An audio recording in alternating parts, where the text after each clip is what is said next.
My sister-in-law wants to control my boyfriend's life. The sister. Don't let her do it. Also, trigger warning, mentions of abuse. So, my boyfriend, Mark, 24 male, is an amazing guy. He's kind, funny, and a great human.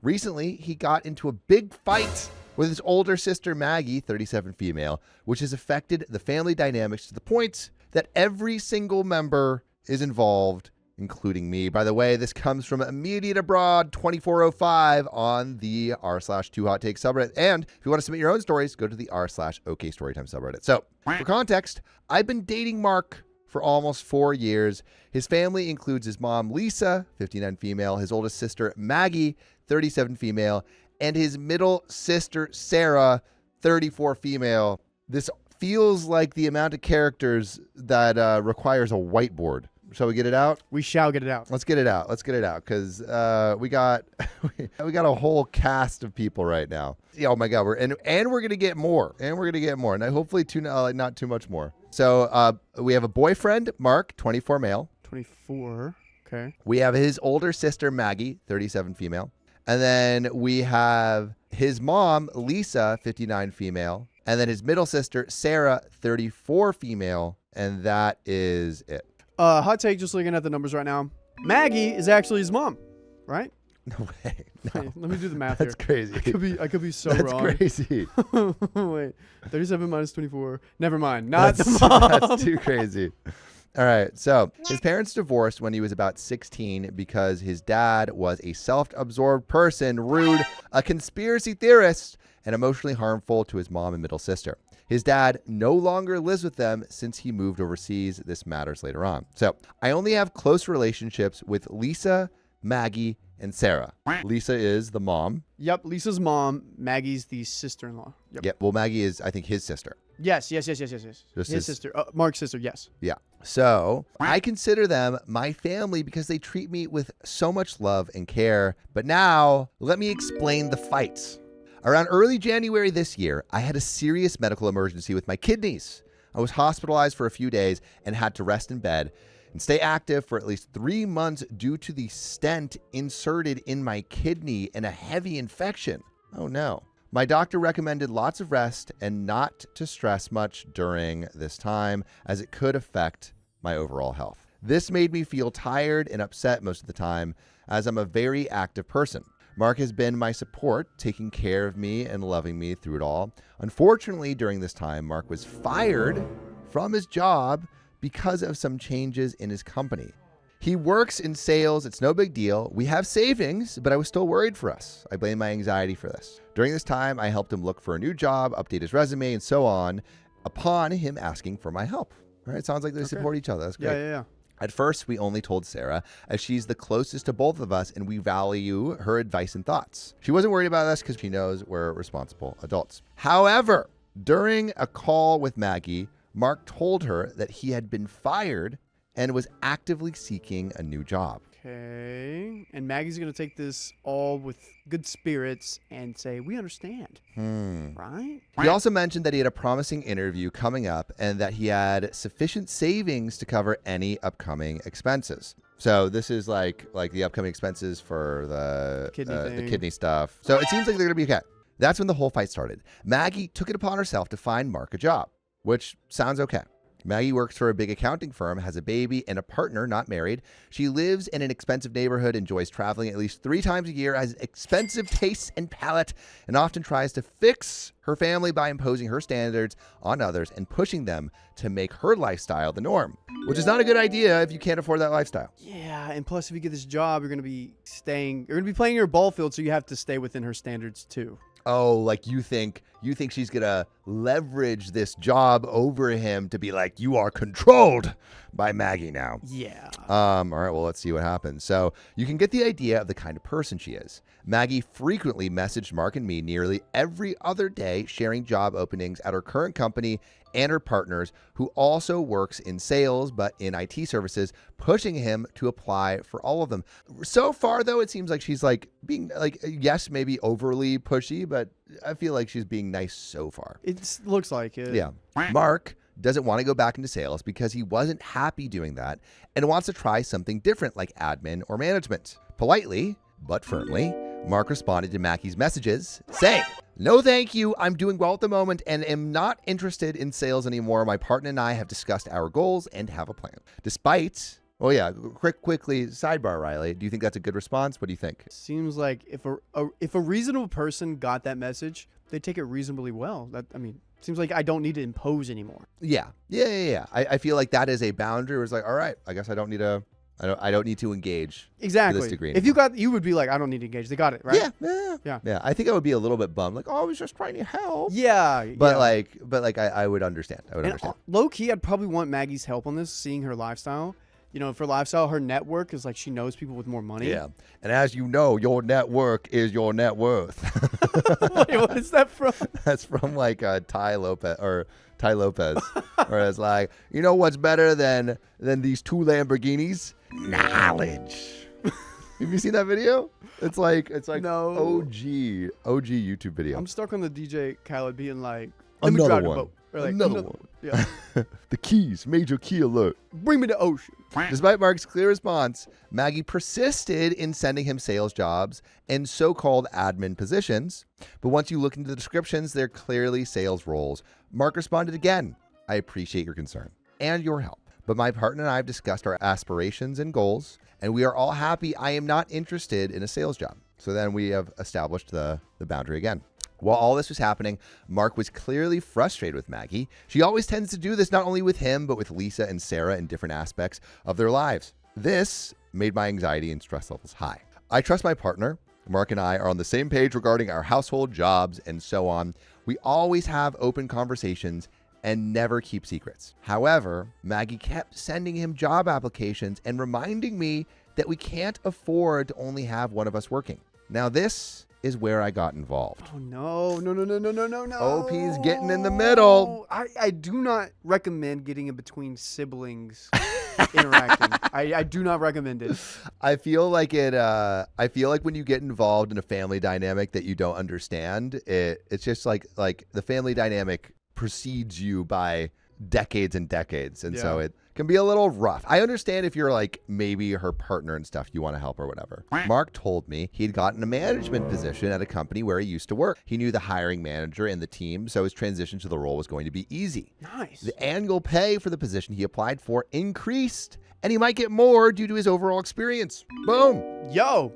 That's great. I was so happy for him. We agreed that this job was the best for him now, and he was excited to start again with his old team. We told Lisa and Sarah. Lisa wasn't too happy about it, but she trusted Mark's decision.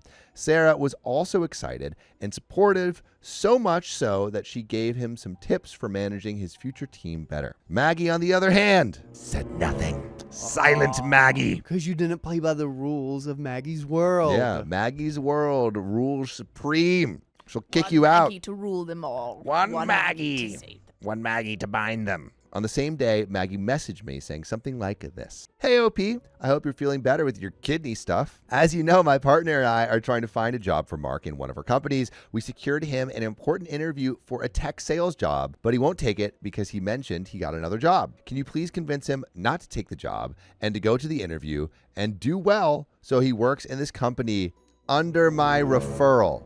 There is the issue.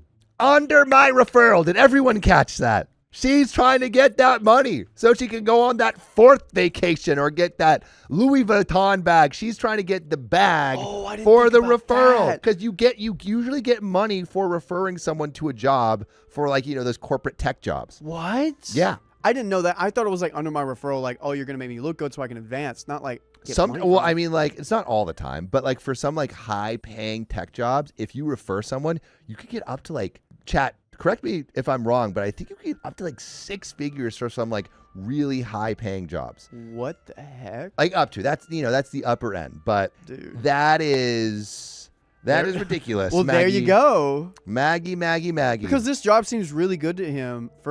I mean, if it was it just feels super easy for Mark to get into this job. Because it's someone he knows, he's getting pay increase, he's got incentives lined up, and this other thing, I don't really know. And also, he doesn't want to work a tech sales job anymore. Yeah. Well, I'm going to tell my mom to do this as well, so you're not alone, is what Maggie says. Gosh.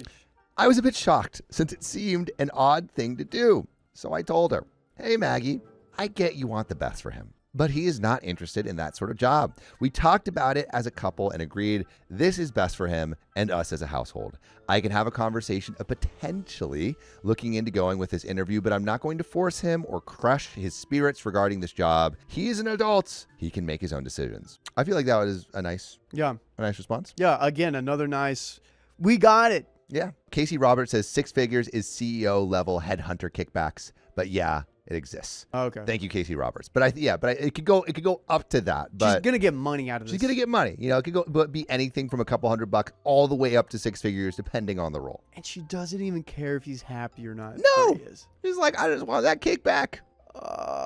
After that, I just turned my phone off, not wanting to deal with this as my kidney pain was getting worse. I just didn't have the energy to deal with it. The next day, she called me multiple times. Maggie, get a freaking clue. Dude. Get a grip, girl. Get a grip, girl. Get that gorilla grip, girl. Sorry. Pause. Sorry. Not that grip. Not that grip. Not that grip. You know, Maggie's like a loose wizard sleeve with all of this complaining. Lizard? Wizard. Wizard? Wizard sleeve. Anyway. The next day, she called me multiple times. I didn't answer and texted me weird messages basically saying, listen, I get it, but both of you need to get real jobs. Starting with him, he is behaving like an ungrateful brat, and he has never bothered taking my advice. Not this time. He needs to grow up. He needs to get a real job. What type of partner are you that you are not looking for what is best for him? What kind of sister are you not looking for what's making him happy and what's working for them? Yeah. I was overwhelmed with these messages and persistent calls. Mark saw I was upset and I had to explain to him the messages and the whole missed calls in the last 24 hours. And Mark was angry about all of these. He messaged her again, this time quite blunt, something like, hey, Maggie. I love how they all start like, hey, Maggie. Hope you're but doing they're well. like, hey, Maggie. Brrr. You know, just getting angry. Like hey, corporate emails. Yeah. It's a corporate just anger masked in a couple. Per hey, my Maggie. last email. Yeah, for my last email, you dumb bee. ChatGPT, make this Yeah, make this a little nicer, but tell him to F off corporately. low key, we've worked with someone like that. Really? Yeah. Is it? No. Okay. Yes, but then it changed. I swear they started putting their emails through ChatGPT, make it sound more nice because it was not the same tone at all. But hey, Maggie, I'm going to tell you this one last time. I never asked for your help looking for a job. I appreciate it, but I never asked for your help. Stop pushing your agenda on me and stop involving OP on this. She is sick and needs to rest and doesn't need this. Again, thank you, but no thank you. Do we think Maggie is going to be cool, calm, collected, chill, no response, being like, oh, I sorry, I didn't get it. I should have been more conscientious of what you want in your household. I'll lay off. I'm sorry. If your next vacation is like 3 to 4 phone calls away, would you make those 3 to 4 phone calls? You're right. No. You never give up. You never Who's give up. going to carry the boats and the logs? Maggie is. Maggie is. That's you, Maggie. If you guessed it, Maggie fired back. She called Mark an ungrateful brat who needs to grow up and get a real job. He doesn't have the skills for management and should stick to sales. And a real man takes care and loves family. Oh no. Not going for his manhood. Not going. You're gripping his manhood and you're flushing it down the blender. You're blending his manhood. Yeah. We shouldn't do that. Manhood Don't do it. should only be blended in the worst of scenarios. Mm-hmm. Yeah. The worst of the worst. Yeah. Not in this. Not in this. Not over a job. Over some referral. Yeah. Caitlin says, nah, she's losing that bag. She's going to be big mad. Yeah. Big mad. Katie Pilaten says, stand on business, Mark. You have to. Because if Dang you start straight. poking at someone about their manhood, Yeah. they're going to show you it. They're going to show you how big it is. Boom. Dent. That's what caused the tsunami the other day. Yeah, dude. Riley got up a little bit too fast in the morning. To everyone who doesn't know, there was a big tsunami watch Yeah. on the Pacific West Coast, and a tsunami watch is different than a tsunami warning. Tsunami warning. Oh, good. Tsunami warning is like, oh shoot, you gotta be worried about tsunami. Tsunami watch is you could go down to the beach and just watch a tsunami because it's looking pretty cute. Looking pretty cute. The waves are looking nice. On a dark note, I was talking to John about this, and I thought to myself, if a tsunami did hit here, who's gonna tell the homeless people, like on the coast? I think there's like there's police that do it. Okay. I saw police going to fishermen in Hawaii. A video of it. Oh, nice. And the Hawaiian fishermen are like, dude, I don't care. I just caught this big marlin or whatever. Check this out, man. Check this out.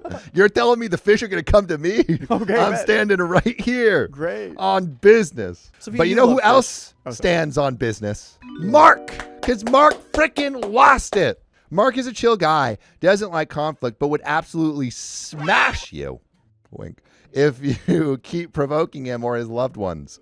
Mark sent a nasty text to Maggie, which basically said something like this. I'm done with your butt. You don't seem to understand that I have my own life and I'm freaking adult, able to make his own decisions. I love my family, but you are making it hard. You are behaving so toxic and making everything about yourself. I never asked for your help. You are a full-on, self-absorbed person, a-hole, who would end up alone in life if you keep acting like this. You are growing to be like dad, with no one who loves you and forgotten by your own family. Oh, also, we're not done. Also, what the heck is wrong with you bothering OP while she is sick and dealing with her health? I'm no longer interested in being part of your life. If this is the way you keep treating me like crap, I won't accept anything from you unless it's a real apology from you. Boom. There's more to this story really quick, but Sam, oh, do you remember what happened to the dad earlier in the story? I kind of forgot what happened. So he hasn't been around because he left the family to go to another country to talk about like conspiracy theories and stuff. Is that, whoa. So he actually like left, and he's throwing this in like Maggie's face. Marcus. Yeah. He's like, Mark is throwing the family lore. Yeah. Being like, remember that guy? You're gonna be just like him, forgotten and living in another country. That's wild. Gonna be the reverse of Mean Girls. Mm. You know, where she gets so unpopular that she has to move to Africa. Yes, I see what you did there. Yeah. You watch it backwards. Yeah. But Hey, that's that. I think that's the lowest. you is could this is this message to Maggie warranted? What do we think? go. Okay. Remember, first they gave her a boundary. Yep. Gave her a boundary again. Yep. Hey, even OP stepped up and said, "Hey, we're good here."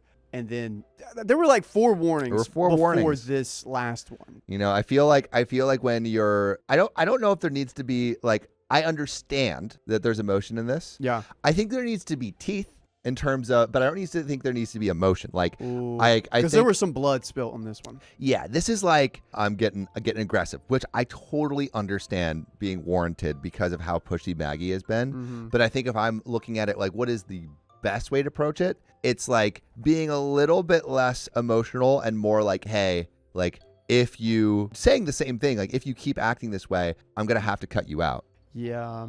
because like this is not something I need in my life. So like I would phrase it a little less emotionally, but still have teeth to it. Still have like these are going to be the consequences of these actions. Mm-hmm.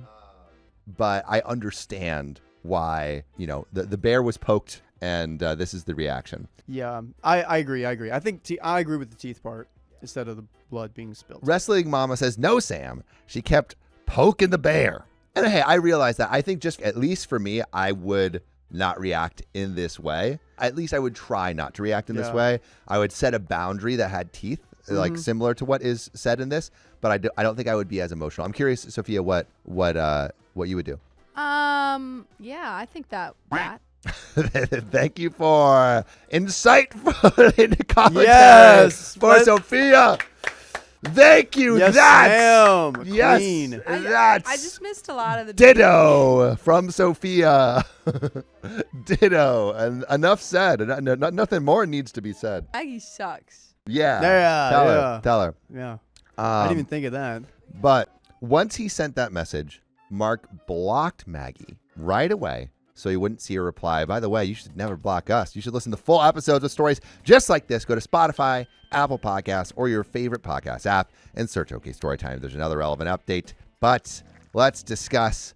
Yeah, what do we think? Is this the right move? Is this not the right move? I mean, Like the phone lock analogy we always use. I think you warrant the message, block her, because she's gonna keep coming back. She wants that vacation. Okay. Yeah. So I think blocking her is good. And I don't think I would block. I think I would say I think I would go low contact then Okay. block. Okay. I love Yeah. petting my little mustache right here now. Little mustache caterpillar. Yeah, my little caterpillar on my lips. Do you think she should tell the sister and The other mom? sister? Because if he doesn't, guess who's gonna tell them that? 'Cause Maggie could definitely twist the story around. I think give him a heads up would be good. Yeah, like do we need an Avengers assembly of these family members? Well- Like get Lisa involved, get Sarah involved. No, not that. Just Mark would be like to the mom and sister. Hey, by the way, I talked to Maggie about this to let her know. Just want to let you know, not needing anything to I going think, on. yeah, I mean, I think if you're gonna go low contact or no contact, I think it Yeah. makes sense to let the family know. I think so. But I would love to know what you guys think. Let us know in the comments. But we're gonna get back into this story. So this was around March. They haven't even spoken since then. Whoa. No contact with Maggie and Mark. His mom thinks it was kind of my fault since I told Mark about her bombarding me with messages and calls, and family doesn't rat out to each other, and Mark and I are missing the amazing growing years of her baby and family functions. Mark reassured me that this is not the case and this needed to happen. He is just disappointed in his older sister. I know Mark loves his sister, but he doesn't want to keep being her doormat and feels it's time someone stands up about her behavior. So any advice would be appreciated, but I kind of feel this was my fault since I spoke out and kind of broke the camel's back. So am I the a-hole? OP, you didn't go to Maggie and message her first. She messaged you trying to convince Mark to take this job. Yeah, I feel like, I mean, Maggie was the instigator in every way. Oh, absolutely. And like to try to protect your peace after you had undergone surgery for your kidney surgery. And you're in pain. You only got 2 of those. You can only sell one. And you can only sell one. Yeah. Liver, you can like splice it and it'll That's regrow. true. And it'll Yep. regrow. So you can keep selling Yep. that. But you only have 2. You only have 2. But yeah, in conclusion, I do not think OP is the a-hole. You needed to create boundaries. I do think the boundary that was created was more aggressive than it needed to be placed. However, I do not fault OP or Mark for placing it aggressively because of how many times they were poked. As someone said, you poke the bear, you get the claws and Yep. the teeth and you get the whole bear. But we got another story for you. That's the end of that one. We do. Sam Chan said, what business are you in? Oh, just the liver business. I just delivered it. You know, Fun. Live, laugh, love. I'm in the spleen business. I outed my sister so my parents won't hate my fiance. I don't know how that would work. Oh, no. Jeez. I, 27 male, live with my 27 female fiance, Annie, and recently my sister Mia came to live with us. Mia's never actually told me she was sapphic, but I've always kind of knew she was. By the way, this comes from Throwaway, Am I the A-hole here? And if you want to submit your own stories, go to the r/OKStorytime subreddit. And sapphic means? Lesbian. Okay. So, anyways, or just, well, it's women who like women. Yeah. Anyways, my parents asked if Mia could move in with us because she can't see her friends since they are high risk. I agreed, and Mia has been living with us. I've started to notice changes in her behavior around Annie. Mia has always been shy about her body and at most will wear knee-length shorts on a very hot day, even with family. Now she's basically always... Knee-length shorts, huh? Yeah. Now she's basically always in sports bras and booty shorts. Seems odd, but I haven't lived with my parents in 6 years, so I don't know if she changed her home habits during this time I was gone. I just brushed it off as a self-esteem boost and was proud of her. Then she got especially close to Annie. I assumed it was just admiration, but then it got super weird. Uh-oh, is the sister crushing on OP's fiancé? She was sticking even closer to Annie, and it wasn't like she was butting in on us when we were being romantic, but it was like she was trying to prevent romantic moments from happening She was cock blocking. by trying to direct Annie somewhere else. She was... No, I'm not gonna... She would also leave the room or look sad when we kissed. I got That the is feeling so weird. That's weird. I got the feeling she had a crush on Annie. I confronted her about her feelings and told her that it was fine if she had a crush, but she was taking it too far, and she denied it. Now my sister knows I know she's a sapphic because a few years ago I sent her one of those if ex-friend was ever more than friend texts. She denied that they were more than friends. I told her that I always will support her and moved on. Things would stop for a while and then pick up. We would have this conversation, then the cycle would repeat. Annie figured out that Mia probably had a crush on her and was uncomfortable by the entire situation. Especially with them living together. It's a little rough. A few weeks ago, Annie kind of sister-zoned Mia, and things just escalated. She escalated after being sister-zoned? Yikes. You're like a sister to me. She openly flirted with Annie to the point where Annie didn't even want to be at home. Oh, gooch guarding, sis. Okay, Billy time. We couldn't do anything romantic at home because she might see and start openly bawling in her room. Mia was very cold to me and always snapping at me for small reasons. At this point, I feel like it's like, dude, kick her out. You got to kick her out. We She's got to being move weird. out. This is inappropriate. I had enough when she made breakfast for Annie and her using the food I specifically bought for myself, and Annie walked out crying. I pulled her aside and told her that she needs to stop right now or I will punt her out. She acted like she didn't know what I was talking about again. So now I'm definitely punting her out. The only problem is my parents. I can just punt out my little sister and not tell them why. If I tell the truth, my sister will be outed. But if I tell a half-truth, like she made my fiancé uncomfortable, they'll hate my fiancé because I can't actually explain what my sister did to make her uncomfortable without outing her. Can we just say like, hey, we want to have our own space? She's interfering in our relationship. Yeah. What do you mean? She's You absolutely gooch do not guarding have us. to out your sister. No, you could just say she's gooch guarding. Yeah, I think she's you could cramping say our we're trying sexual to have a style. relationship as adults, and We wanna she's walk around interfering in naked. our relationship. Yeah. You don't have to. Do not out the really never. I think there's a way to say this without outing her. There's really never any excuse for outing someone. My sister deserves a chance to come out, and this isn't like I accidentally outed her either. Is getting herself outed a consequences of her action, or would I be the a-hole? You would be the a-hole. She's the a-hole for interfering and making your fiance uncomfortable. I don't think it's necessary information for your parents to know. I just also don't think it's necessary, too. Yeah. Like, you could just say, hey, like, we're trying to have more intimate moments, and my sister's getting in the way. So I think to make our relationship and marriage, or soon-to-be marriage, work, she can't live with us anymore. Yeah. I think that's normal. I think that's normal. And if they say, what? Who cares? Edit, I'm just going to clarify why I can't say that the living arrangement wasn't working out. Like I said in the beginning, my parents are high risk, so she cannot see her friends at all. So if it just wasn't working out, they tell me to suck it up until the school year starts. And then you say, no. You just say no. You put your foot down. You say it like, we cannot live together. If I didn't, I'd be the heartless knucklehead who doesn't want to let my sister have a social life. Then be that. Honestly, just be that. They'll get over it. I think they'll get over it. I think they'll get over it. Yeah. Second, I don't think they'd believe me in the first place because I've never had a problem with my sister. They just assume I was covering for Annie. Then be clear. You say like, hey, she's been like really rude to me, blah, blah, blah. I don't care. Figure it out. You don't have to out her. No. Final verdict, not the a-hole. Relevant comments said, you're the a-hole if you out Mia. You can, in fact, punt your sister out without telling your parents why. Keep it to a simple, the living arrangement wasn't working out. Feel free to ask Mia if she wants to share why. Perfect. Boom. TBH, I really want to know what you mean by openly flirting and bawling if she saw you being romantic. Because this whole story sounds hinky. And it's really weird that you've basically been pestering your sister for years to tell you she's a sapphic. Opie says, the living arrangement wasn't working out. Wouldn't be an okay answer either. Yes, it would. Is it weird What? to send that text basically like, hey, is blank more than a friend? Is that weird? Not necessarily. I mean, I'm trying to think because like Depends on how many, if you kept pushing it and. yeah, I feel like it's a little what? I mean, like if it was like a straight relationship, you would say like, oh, is that person more than a friend? It depends on how I said it, how he said it. I feel like it's normal to be like, is that person more than a friend in a straight relationship? If you have a close relationship with your sibling, which it seems like they originally did. I mean, they're living together, so they must. So I feel like it would be normal. I don't think it's necessarily strange. I think I think you would say the same thing in a straight relationship. I don't think it's weird to say it for a same sex relationship. I've always been okay living with my sisters, so they would assume it was my fiance who didn't like living with her.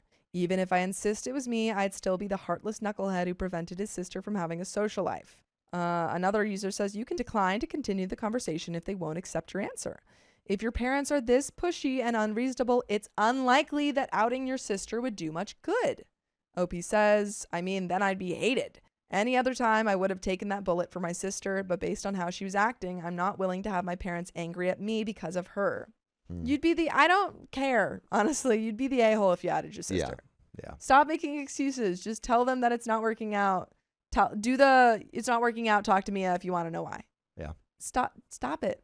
But still, you can just say she cries all the time and we can't parent her or something. You don't need to take it as far as you're saying you want to. Yeah, agreed. I agree. I feel like OP just wants to out her. That's what I'm saying. He's like, there's no other way. I think there is. It almost feels like he's like, I don't want to say it. I don't think this is necessarily true, but it's like, it almost feels like he's using it as an excuse to out her. Yeah, it's weird. I don't think it's necessarily true, though. There are a million ways to say you can't live with her without it being, I can't live with her because she's a sapphic that apparently has a crush on my fiance she doesn't want to own up to. Yeah. OP says, believe me. Also, what you could do is say, like, she's been really rude to, I mean, I guess you don't want to bring your fiance into this. But I think that even if you said I think that she's got this crush on my fiance and she's been really rude and making my fiance uncomfortable, I don't know if they would believe you. I think they would be like, if you didn't have proof of that, I think they would do the same thing. Yeah. So I feel like it doesn't matter. It doesn't accomplish what you're trying to do here. Exactly. Just say something else. OP says, believe me, I'm genuinely thinking of a way to not out her and not get hated by my parents or have my fiance hated by my parents. I don't think you're thinking that hard. I think you got two brain cells to rub together. If I say she cries all the time, they would assume I'm doing something to her because she doesn't cry with them. We can't parent is an excuse because she's 21. There's no parenting involved. Of course, I could always lie that she did something else, but she'd tell my parents that was a lie, and then I'd be hated or have to out her. Well, then, I don't know. You tell her if you don't fess up to this. There are other ways. Yeah. Another commenter says, if you out her, she's also going to say that's a lie. OP says, I mean, she can't really lie about this because there were many signs pointing to her being a sapphic. This would just be the nail in the coffin. I don't like this guy. I don't like him. Another commenter says, stick to finding a different way to say it. It really seems like you want to tell them. That's it's real weird. Because you keep circling back to it in your responses. Just because you hadn't had an issue with her when you guys lived at your parents' house or whatever doesn't mean that can't change as an adult. Now living your own lives, little habits and things add up. Like with her seemingly trying to ruin your romantic moments. You could definitely say you guys aren't getting the privacy or personal space you want with her Which is there. Literally what we were saying before. Which is true. That is totally normal. Your parents would understand that. You're like, yeah, like, I mean, when you guys were living in here, our spicy sleep went down way. Yeah. And maybe she's confused about where she stands with things. Maybe she knows she likes girls, but isn't sure where she stands on it, which would add to her being crazy. And her being crazy and apparently erratic is why you don't want her there. She's overly emotional, and I don't know why, and we can't handle it. There's another reason. Your reasoning doesn't have to be you saying anything remotely close to her being a sapphic. You're very concerned about your parents hating you, but haven't, that I've seen, mentioned how much your sister would be affected if you tell your parents you can't live with her because of her crazy sapphic actions?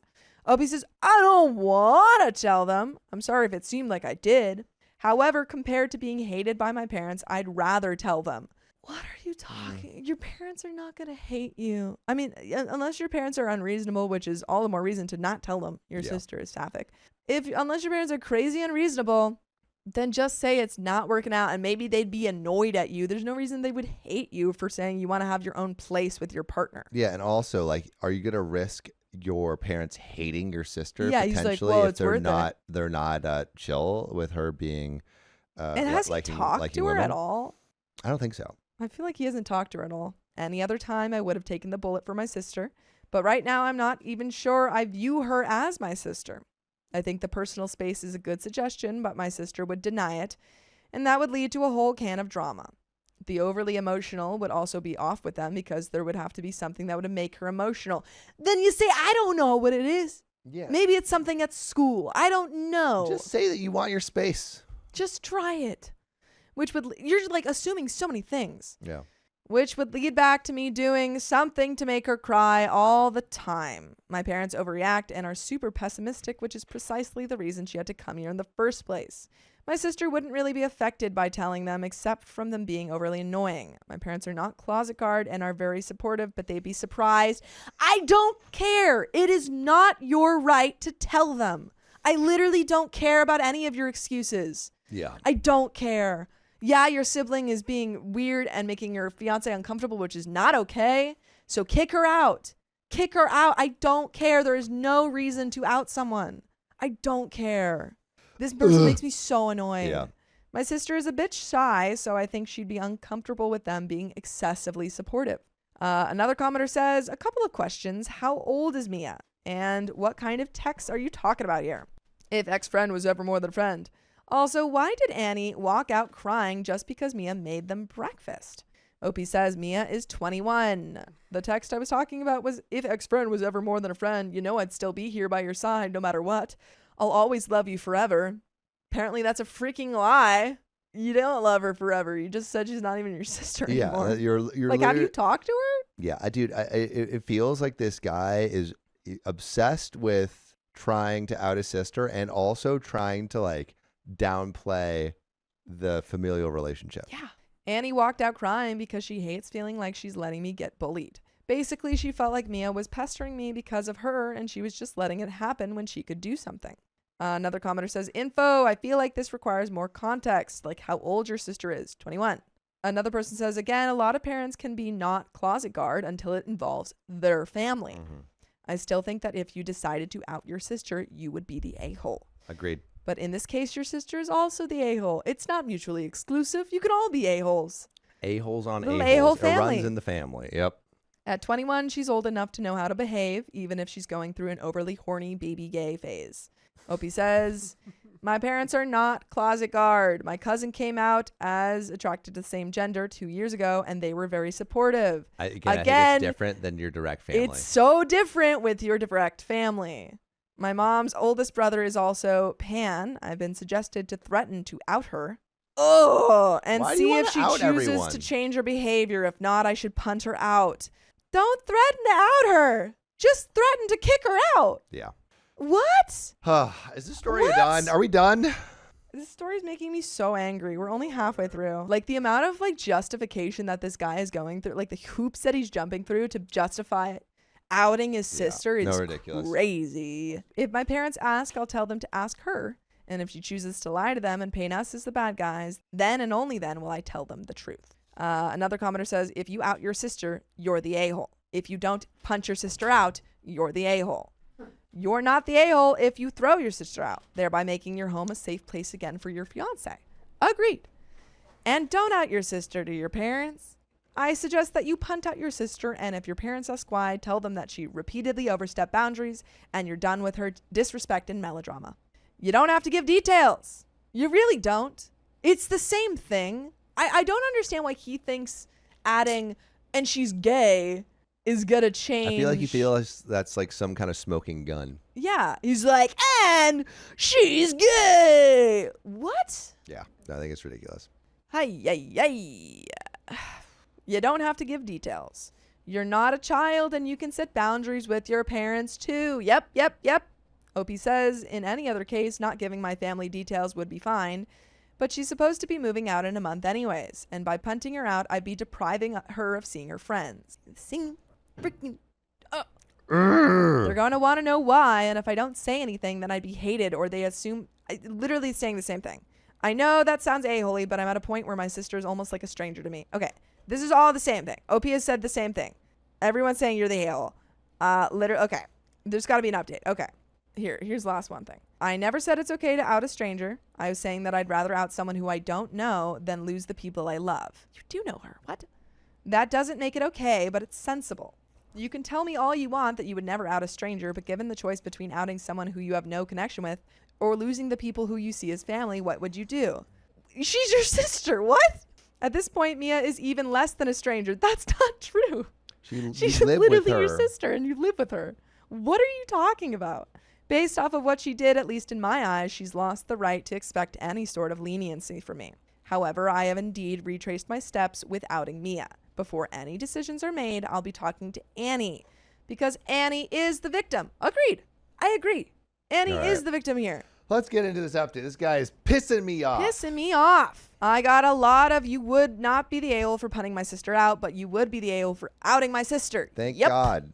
Please get it through your thick skull. I accepted it at that point and was going to have a talk with my parents without outing my sister. But then I really wanted to. Being especially vague. Then, to my surprise, there was a string of not the a-hole for both. The reason being my sister's behavior was a crime. Dude. What? What? How did you go so wrong? What?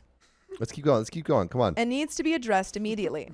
I decided to just talk with Annie, who was ultimately the victim, and asked her what she wanted to do, with the exception that there was no debating my sister getting the heck out. She said she wanted to tell my parents what happened because they deserved to know. I couldn't agree more, not because, like some of you suggested, I wanted to out my sister for revenge, but because I think part of the blame is on them. Growing up, I was always the smart kid and she was always the social kid. My parents put my education over her events. She couldn't invite her friends over because I was studying. If she was invited to a friend's birthday and I had tutoring around the same time, she would either have to walk to her friend's house, be late, or not even go at all. At some point, they realized how this was affecting her and just let her do whatever she wanted. When I needed it to be quiet so I could study, they would just ship me off to my uncle's house. I didn't mind. My parents would let her do what she wanted, but they still gave me more attention. So yes, like some of you suggested, my sister definitely needs therapy. So we talked to my parents about after we punted her out. We told them what Mia did, and I think my dad believed us, but my mom didn't. This part is now all just being relayed from my parents. They went to my sister, and to my surprise, she came clean to everything. Oh, finally. She admitted what she did was wrong, but she couldn't stop herself, and she was so angry at me for getting all the attention all the time. I had all the good things. She didn't. Well, it ended up in shouting matches, and they punted her out. They punted her out of the house, but they moved her into my aunt's. They gave her an ultimatum, either go to therapy or receive no financial support from them, with the condition that if she doesn't start therapy within the next 5 years, they will not be paying for her sessions. I think they should pay either way, but it's their money, so not my place to say anything. By the way, I've got to say, you can listen to full episodes of stories just like this. Just go to Spotify, Apple Podcasts, or iHeartRadio and search up OK Storytime. Hopefully the stories are less infuriating on this one. Do you have any final thoughts? No, I don't. I don't have any final thoughts. This guy just, I guess she came out to her parents in this way. Did she come out? I guess he outed her and then she agreed. Did he out her? Yeah, he said he and Annie said this is what's been going on, and we think that they said that. They said they outed her. I'm just also going back because I wanted to remember exactly what she did. So all we know is that she openly flirted. We don't even know what that means. I just want to say, I want to remind everyone what Annie did or what Mia did, and I want to make it clear that she still made Annie very uncomfortable, and that's not okay, and should be kicked out. But all we know did, for certain what she did, is walk out crying whenever they kissed, cry loudly in her room, and openly flirt with Annie. And that flirting looked like baking Annie a cake or something, or some food, cooking for her. Wow. That's what we know. I just want to, absolutely not okay that Mia made Annie uncomfortable. Absolutely not okay. Kick her out. Yeah. Kick her out. But does that mean that OP can out her? Anonymous is something else must have happened. It must have, but I feel like OP would have mentioned it, you know? No, openly flirted and made her breakfast. That's all we know. Yeah. And he's like, God forbid someone makes breakfast. What? What? Ugh. What did she do? I feel like we need to know what she did. We need to know what she did because, right now, I'm looking at all the information we have, and I'm like, what? Yeah, kick her out. Why did you out her? I think he just wanted to out her. I'm like, everyone in the comments said, secret. Yeah. Oh, it's Maritza says, don't forget the booty shorts. And again, if she did do something worse, let us know. Let us know. Seems like you're so excited to spill secrets. Don't keep this one too close to the chest. Yeah. I don't understand exactly I personally don't think there's really any reason to out. That's the end of that story, folks. And the end of this. There's more. Dang it. I haven't heard from my sister. She texted Annie to tell her she's sorry and asked her to meet up, but she hasn't reached out to me. I probably wouldn't have responded if she did, though. I'll also be looking into getting therapy, even if I'm angry at my sister and never want to see her again. I also feel like I lost her. Yes, Mia was outed in the end, but I think that considering everything, this is the best outcome for her too. Thank you for all the responses. Feel like Reddit's gonna crucify OP. Relevant comments say, I feel like you glossed over you punting her out. How did that go down? I think that her texting Annie and asking her to meet up and not including you is a major boundary violation, especially for your fiance who was being spicily harassed by her and she hasn't learned her lesson. Not the a-hole. OP says she didn't want to go. She yelled that this was unfair and didn't deserve this. Then she turned to Annie and asked her what she wanted to do. Annie told her she wanted her to leave and she left quietly. Another person says, 5 years? I think she needs therapy now. 5 years is so far away. It doesn't even mean anything. I'd give her a couple months. Therapists are doing Zoom calls. Yeah, OP it's easy to says, get therapy. My parents mean that she needs to reach out within the next 5 years to get therapy or they aren't paying for sessions. Another person says, to be clear, your parents want her to get therapy for her behavior, not her identity, right? OP says for her behavior. Another person says, I'm curious and nosy. Why did your parents punt her out? Was she refusing to get help or something? Seems like a lot of it was going really positively and then just fell apart. I'm worried that them evicting her as well is then now to her more evidence of rejection and being denied. She needed help, but passing the buck when she has literally said, I feel like I always came second, has been rejected by her crush and infatuation, who again is with you, so another rejection, even though obviously your wife is your wife. But we're dealing with a damaged person here. Being punted, outed, and evicted again. That is some serious emotional baggage right now she's trying to deal with. Yes, this is pandemic times and pandemic rules reign supreme, but foisting her to another relative seems like it would do more harm than good. Also super relevant that they were in the vid. Yeah. Because everyone was super, crammed together. Yeah. That's true. OP says, my parents punted her out because she pestered Annie. I don't know why they moved her into my aunt's, though. I'm guessing because they want to keep tabs on her so she gets therapy and doesn't do anything drastic. I hope my sister gets help, but I'm going to be honest, I've decided to stop worrying about my sister. I hope she gets therapy, but what she does or doesn't do is no longer any of my concern. I want to focus on helping Annie and myself. Annie and I have already blocked my sister on everything, and I've made it clear to my parents that if they do anything to reinstall contact between my sister and I won't speak to them again. And that is Okay. the end of that story. Okay. All right, let us know what you think about OP. I'm sussed out by OP to a large degree, but I think he should have just kicked his sister out. yeah, and not done the whole outing. But hey, let us know what you think. Put your answers in the comments. This is not just our opinion. This is a conversation. So, Yep. But that is where the story ends. Yeah. Yeah. Let's do one more. Yeah. Just 'cause- We're going to give you one more. My sister claimed to be excluded from the family, but she's the one pulling away. She's the puppet master pulling the puppet strings. This one comes directly from the r/OK Storytime subreddit. One of our own. One of our own. Oh. But we are going to continue. And before we do, I just want to put a trigger warning out there. The story does mention substance abuse. So keep that in mind. So this is a long one, 20 plus years in the making. So thank you in advance if you stick it out with me. I, 30 female, am the middle child of 6 kids. My oldest sister, let's call her Mary, is 40.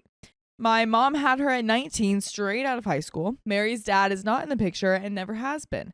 My mom met my dad, since divorced, when Mary was about 7.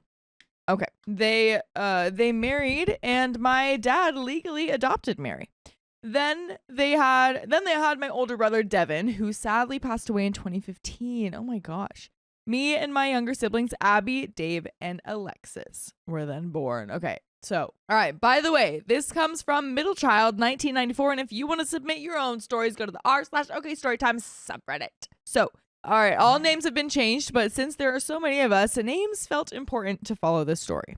It is very important to mention that while she is technically our half-sister, I have never felt that way towards Mary, nor have any of my other siblings.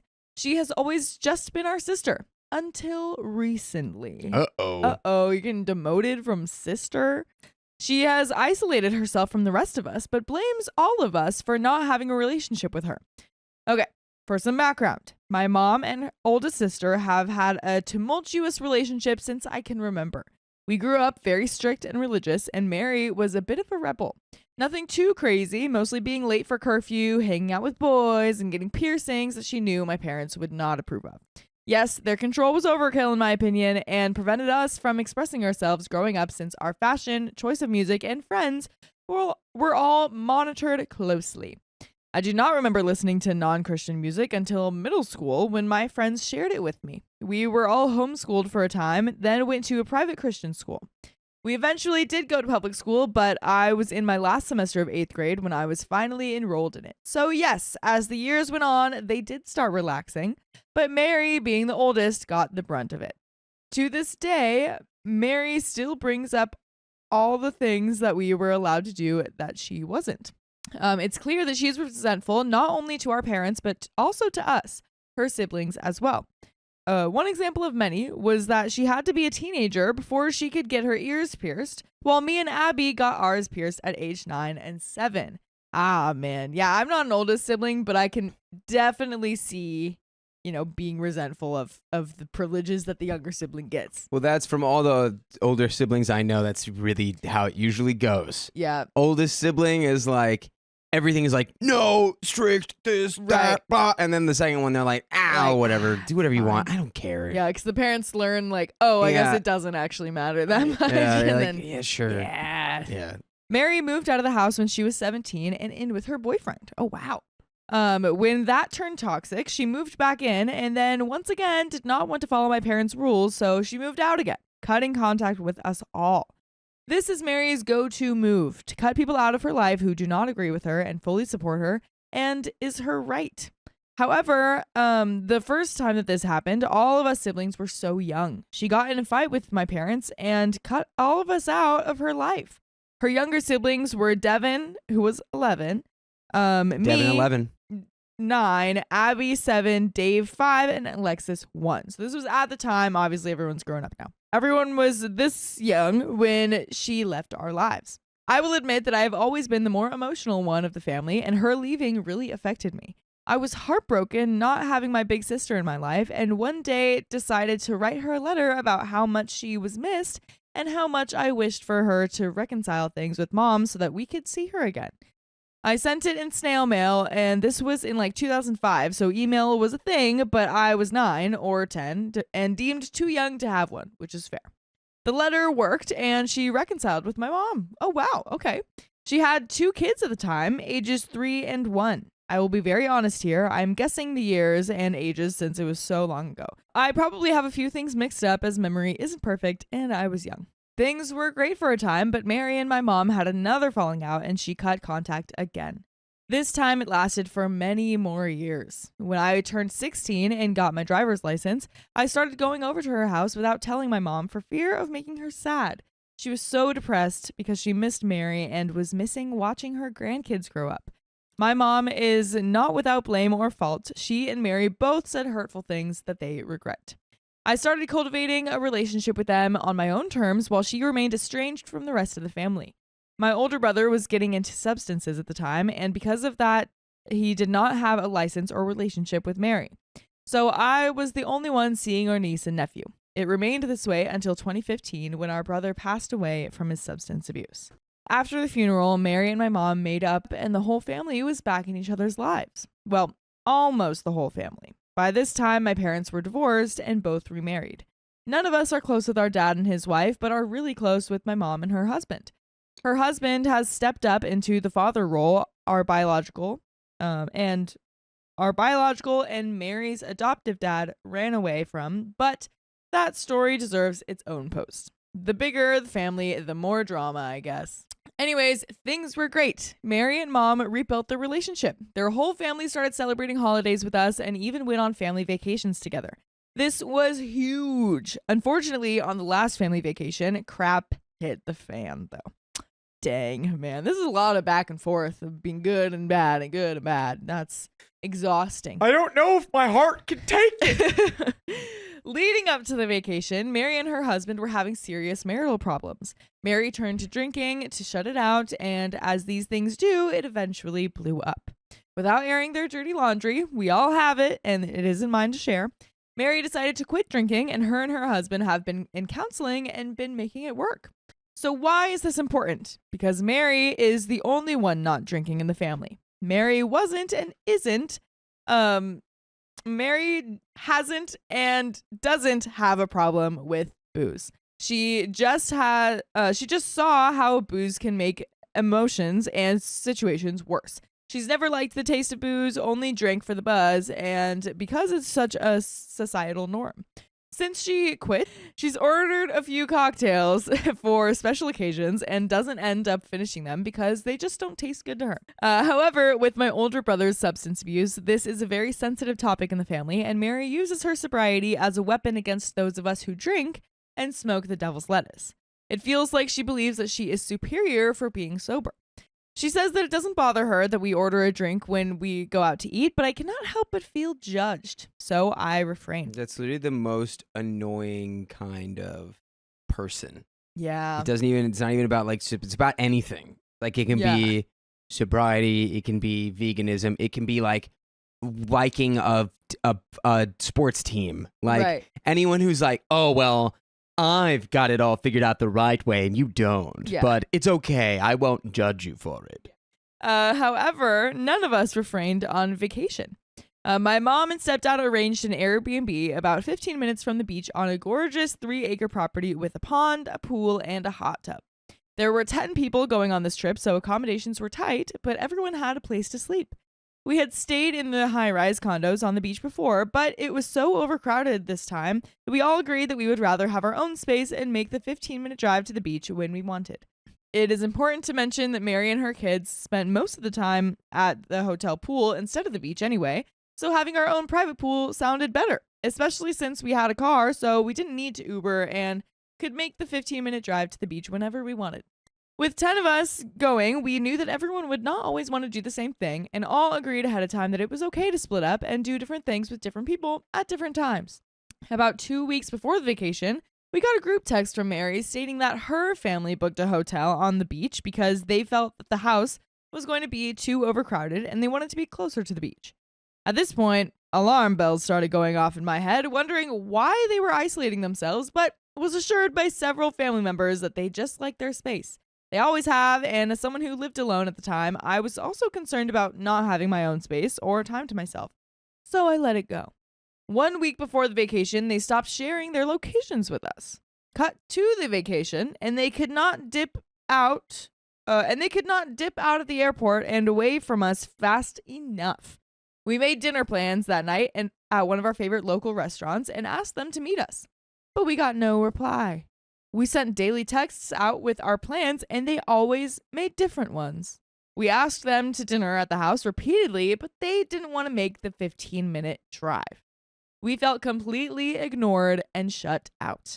We said that we were booking an excursion and didn't get a reply. I felt like they had just muted the family chat at this point. So we made the best of the situation and hung out as we had for more than 10 years of our lives at this point, without our eldest sister and her family.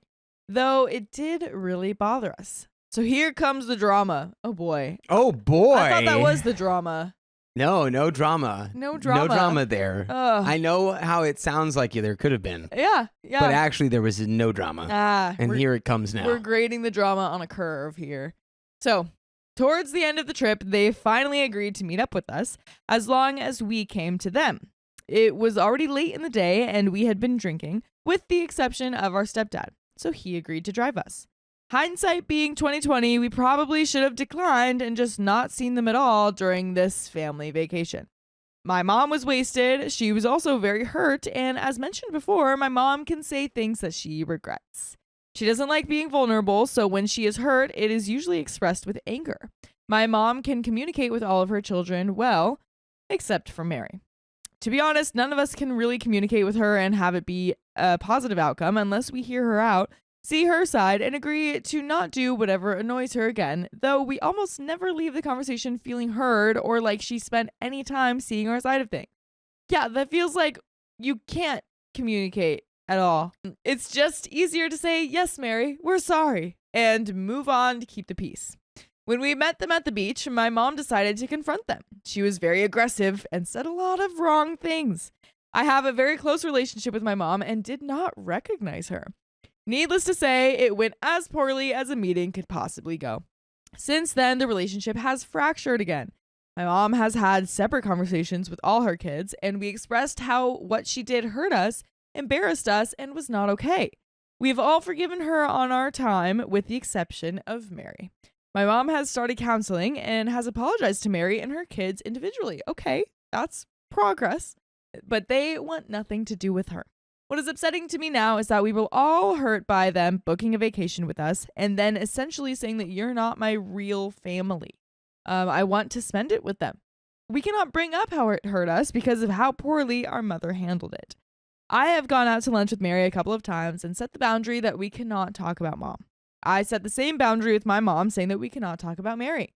I was always the peacekeeper growing up and stuck in the middle of things, and people looked to me to fix the rifts between them. I am dealing with my own anxiety and depression now and simply do not have the capacity to continue to insert myself in other people's quarrels.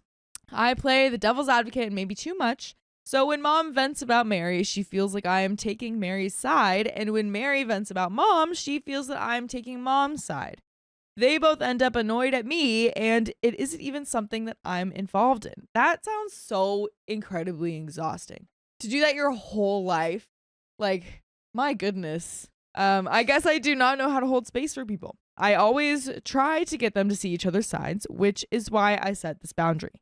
Mary simply does not respect it. She will make a snide comment about my mom and flippantly say, "Oh, but let's not talk about her to respect your boundary." So I have just distanced myself. I would say that I'm currently low contact with Mary, and so are the rest of my siblings for some reasons. Or for some reasons I've outlined in this story, and many more of their own. Sadly, since being low contact, I have felt so peaceful. A weight literally lifted. However, I went no contact with Devin before he passed, again for good reason, as the toxicity of an addict's life was spilling into my own since he was renting a room from me and I could not let it. I was not speaking to him when he passed, and I have had so much guilt for it, and it has taken me nearly 10 years to process it. Every time I think I have, a new layer reveals itself. Because of this, I know that no contact with Mary is not an option for me. Low contact has been working. We wish each other happy birthday and reach out on the holidays. I wished her a happy Mother's Day, but we haven't gotten together in a few months. I feel guilty that I don't miss her, just her kids. However, my youngest sister, Alexis, now 21, recently told me that she wanted to have lunch with Mary and figure out where things went so wrong. I admire her heart. She reminds me so much of myself when I was younger, trying to fix things. However, when she invited me to come to lunch, I declined, and she, of course, understood. Alexis sent me screenshots of her texts with Mary, asking her to lunch. This is what it said. "Hi, Mary. I'm reading a book about family and love and forgiveness, and I was thinking of you, so I wanted to reach out. I love you always and forever, and I hope whatever distance we have been experiencing doesn't last forever. I love and miss you." Her response was, "Hi, Lexi. I'm sorry there has been a distance. I honestly don't feel a certain way about anything. I do think that hanging out with me is not a huge priority from any of my siblings, not just you. I personally just felt like if you were free and wanted to hang out, that you would text me. If there is something more on your side, please let me know. Of course, I love and miss you. There have been times you girls get together and don't invite me, so I really just stay away until you or one of our sisters makes that a priority." This response gave me so many feelings. Yeah, I feel conflicted over that as well. Here we have a 20-year-old reaching out to her 40-year-old sister who has willingly cut us out of her life multiple times, trying to be the bigger person. And her response is, "I don't really feel a certain way about it." Yeah. Yeah, it's How like, do you feel about again, that? that's one of those things where it's like the worst they can say is no. It's like, nah, I feel like being like, actually, I don't even feel anything about you, good or Yeah. bad. But it seemed like she did, though. Like, it Yeah, seems like, of course it is. Of course she does. She's just Right. lying. yeah. She's a little fibber. Because she said, of course I love and miss you, but like, you guys don't invite me to things. So until you do, I'm just going to keep my distance and you guys can be in charge. But It's like- that's why we don't invite you to things. Because it seems like you would like to keep your distance. Yeah. it feels like playing games. It feels like, when your friends are like dating a new guy or something like that, and they're like, they didn't respond for 2 days, so I'm gonna put a timer for 15 minutes on my phone so that I don't respond right away to them. That's what it kind of feels like. It's like, okay, if both of you are playing this game, nothing's gonna happen. No conversation is gonna happen. So if you want to reach out, reach out. If you want to hang out, hang out. Mm-hmm. I feel like Mary has some sort of redeeming quality, in my opinion. Mm-hmm. Maybe I'm just being too optimistic about it, but the fact that like the mom kind of blew up the situation at that family vacation makes me think like there is some like valid resentment, I guess. But you're 40 years old and this is your 21-year-old sister. Like, I feel like there's a way to fix this. Fun fact, she doesn't reach out either. See? Any of the times that we got lunch, I arranged it. If we don't want to go out, I go to her house. She has never once come to mine. We live about 2 miles from each other. I know that I have gone low contact, and that is my choice, and I own it. I do feel bad about not explaining any of it to her. Then again, it's not like she's reaching out to me. So to hear her say this after all the effort that I have put in, when I feel like all I have done since I was 9 years old was beg for her to be in my life, and she kept disappearing, and somehow it is still my responsibility to have a relationship with her. Her response to Alexis was perfect in that she didn't outright complain or point fingers, but she very clearly painted a picture that she is excluded and it's our fault. Yes, we have hung out without her. The example she used at lunch with Alexis is that she wasn't invited to Abby's birthday. We went dancing and drinking in Old Town Square, and she is 40 and sober and has no interest in this. She said that she could have done something else to include her. Why is it on Abby for Mary to see her on her own birthday? Why doesn't she text her and make her own plans? Great question. It's like, this is the situation that you could say the phone works both ways. Like, parents can't really say that to their kids, but sisters like this, especially when one sister is complaining to the others, it's like, listen, Mary, the mom was the one that was having problems with you, not us. Leave us out of this. Don't associate us with that, please. Don't make us one big lump. Yeah. And Don't make us lumpy. Don't make us lumpy. Not fair. I can see how she is feeling left out because we do drink and she doesn't. She's also 9 years older than me and never made getting to know me or hanging out with me or any of my younger siblings a priority growing up.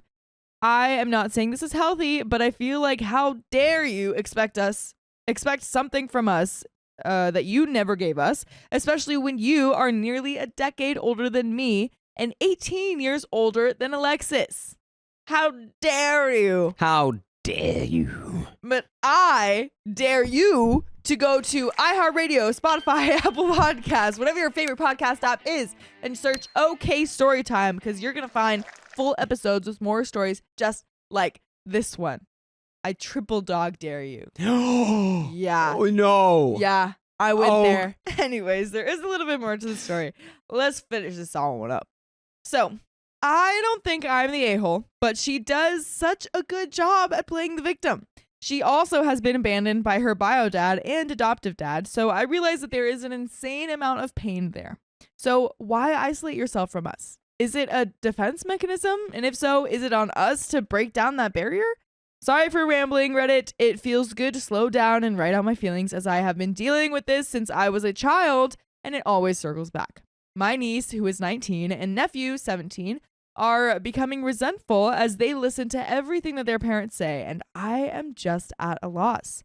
So what should I do? Roll over for peace so I don't miss out on my niece and nephew's lives? Try to have a conversation with her, though I feel like my feelings will fall on deaf ears and it will be all about her being excluded?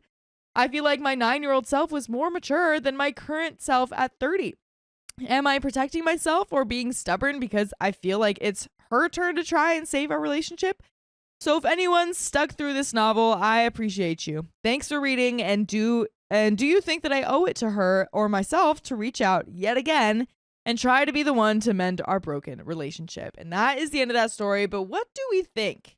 What do we think, Dakota? No. It's not on you, or like, you're not the a-hole for like if you don't do it. Really, all you need to determine is what do I want? What am I okay with? Yeah. If you're okay with eating the mud pie of having to reach out to your sister who you've done nothing really wrong to, and them having to be like, hey, this is me trying to mend a bridge Yeah. that I didn't break. Yeah. I mean, you're the only one who can make that call. Yeah. Like you could do that. And that's definitely an option, but it feels like you have been doing that, and it still is kind of like training her into, just going along with that. So because again, like reminder, she doesn't want to go. OP doesn't want to go fully no contact with Mary because she did that with her brother that has since passed away, and she deeply regrets that. So it's like she's trying so hard to hold on. Yeah, that's probably where a lot of that like, I have to? Is it like am I obligated to do it? That's probably where that's coming from. Yeah. But again, it's like, well, that you don't want to go full no contact because of that. Yeah. So it's really all that matters is what do you want in this situation? Catering to Mary for any reason is, Yeah. outside of yourself wanting to do it. Yeah. You don't need to. If you feel like this is unfair, this is BS, Yeah. then it is. Then you shouldn't put up with it. And maybe you can be clear about that with Mary too. Like I think having a conversation, especially if you feel that guilt from before and you feel like this need to reach out and keep something up, at least give it a shot. I would say have a conversation, maybe invite her to things, or maybe just invite her out just one-on-one and be like, hey, like slip it into conversation. Like we do want you out to things. We kind of get mixed signals on our end, like from like what you want, and we kind of feel, what it looks like when we're trying to reach out to someone or trying to have a conversation and they're just like, yeah, no, you guys are the problem. It's like, we are a family here. We would like to work this out together, and hopefully that you can do that together. Hopefully that conversation works. But let us know what you guys think in the comments. My boyfriend and sister just can't get along, and I'm stuck in the middle of it. Can they not get along, or do they get along too well? My 26 male, sister Kayla, 24 male, and I are very close. My boyfriend Tim, 25 male, and I have been dating for almost 3 years. In March 2023, Tim and I had been indulging in a little bit of the devil's lettuce together, and then my sister called me.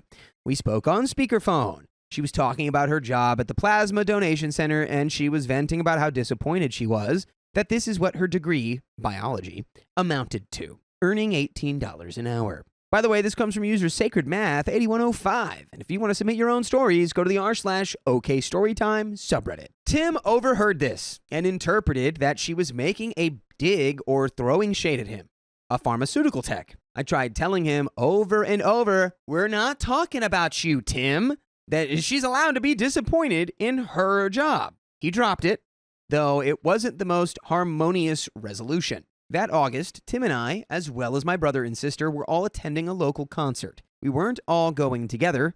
Tim and I had seats together, as did my siblings. But since we were all headed to the same place, I suggested we could get together beforehand for lunch so he could properly meet my siblings. Tim seemed hesitant, but he agreed. So, the four of us meet for lunch, and it was rough. Tim, who is normally very extroverted and personable with strangers, like the Uber driver and cashier, was completely silent during the lunch. My siblings, who are introverted, like me, tried their best to make small talk, but it was extremely awkward at best. We all went to the concert together, and we came back together.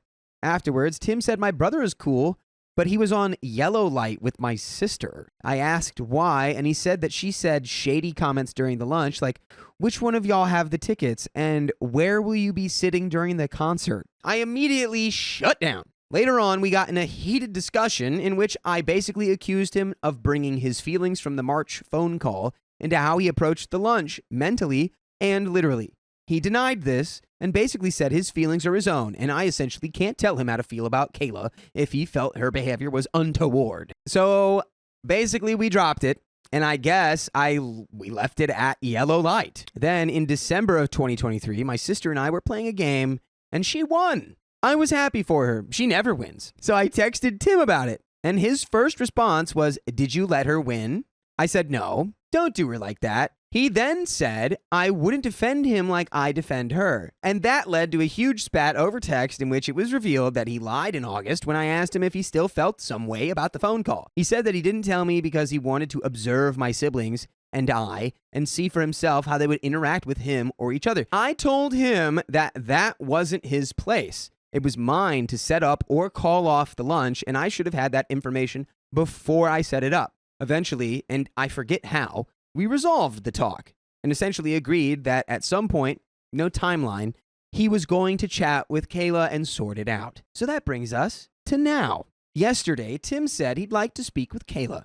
I'm just a little concerned, though, that it will once again go left. My sister is a black woman, and in the last year, she was fired from her job, not the plasma center, for essentially not being nice or a team player or whatever BS they gave her. The truth is, and this is something I'm not debating on, people, especially in professional settings, have a tendency to assume the worst of black women.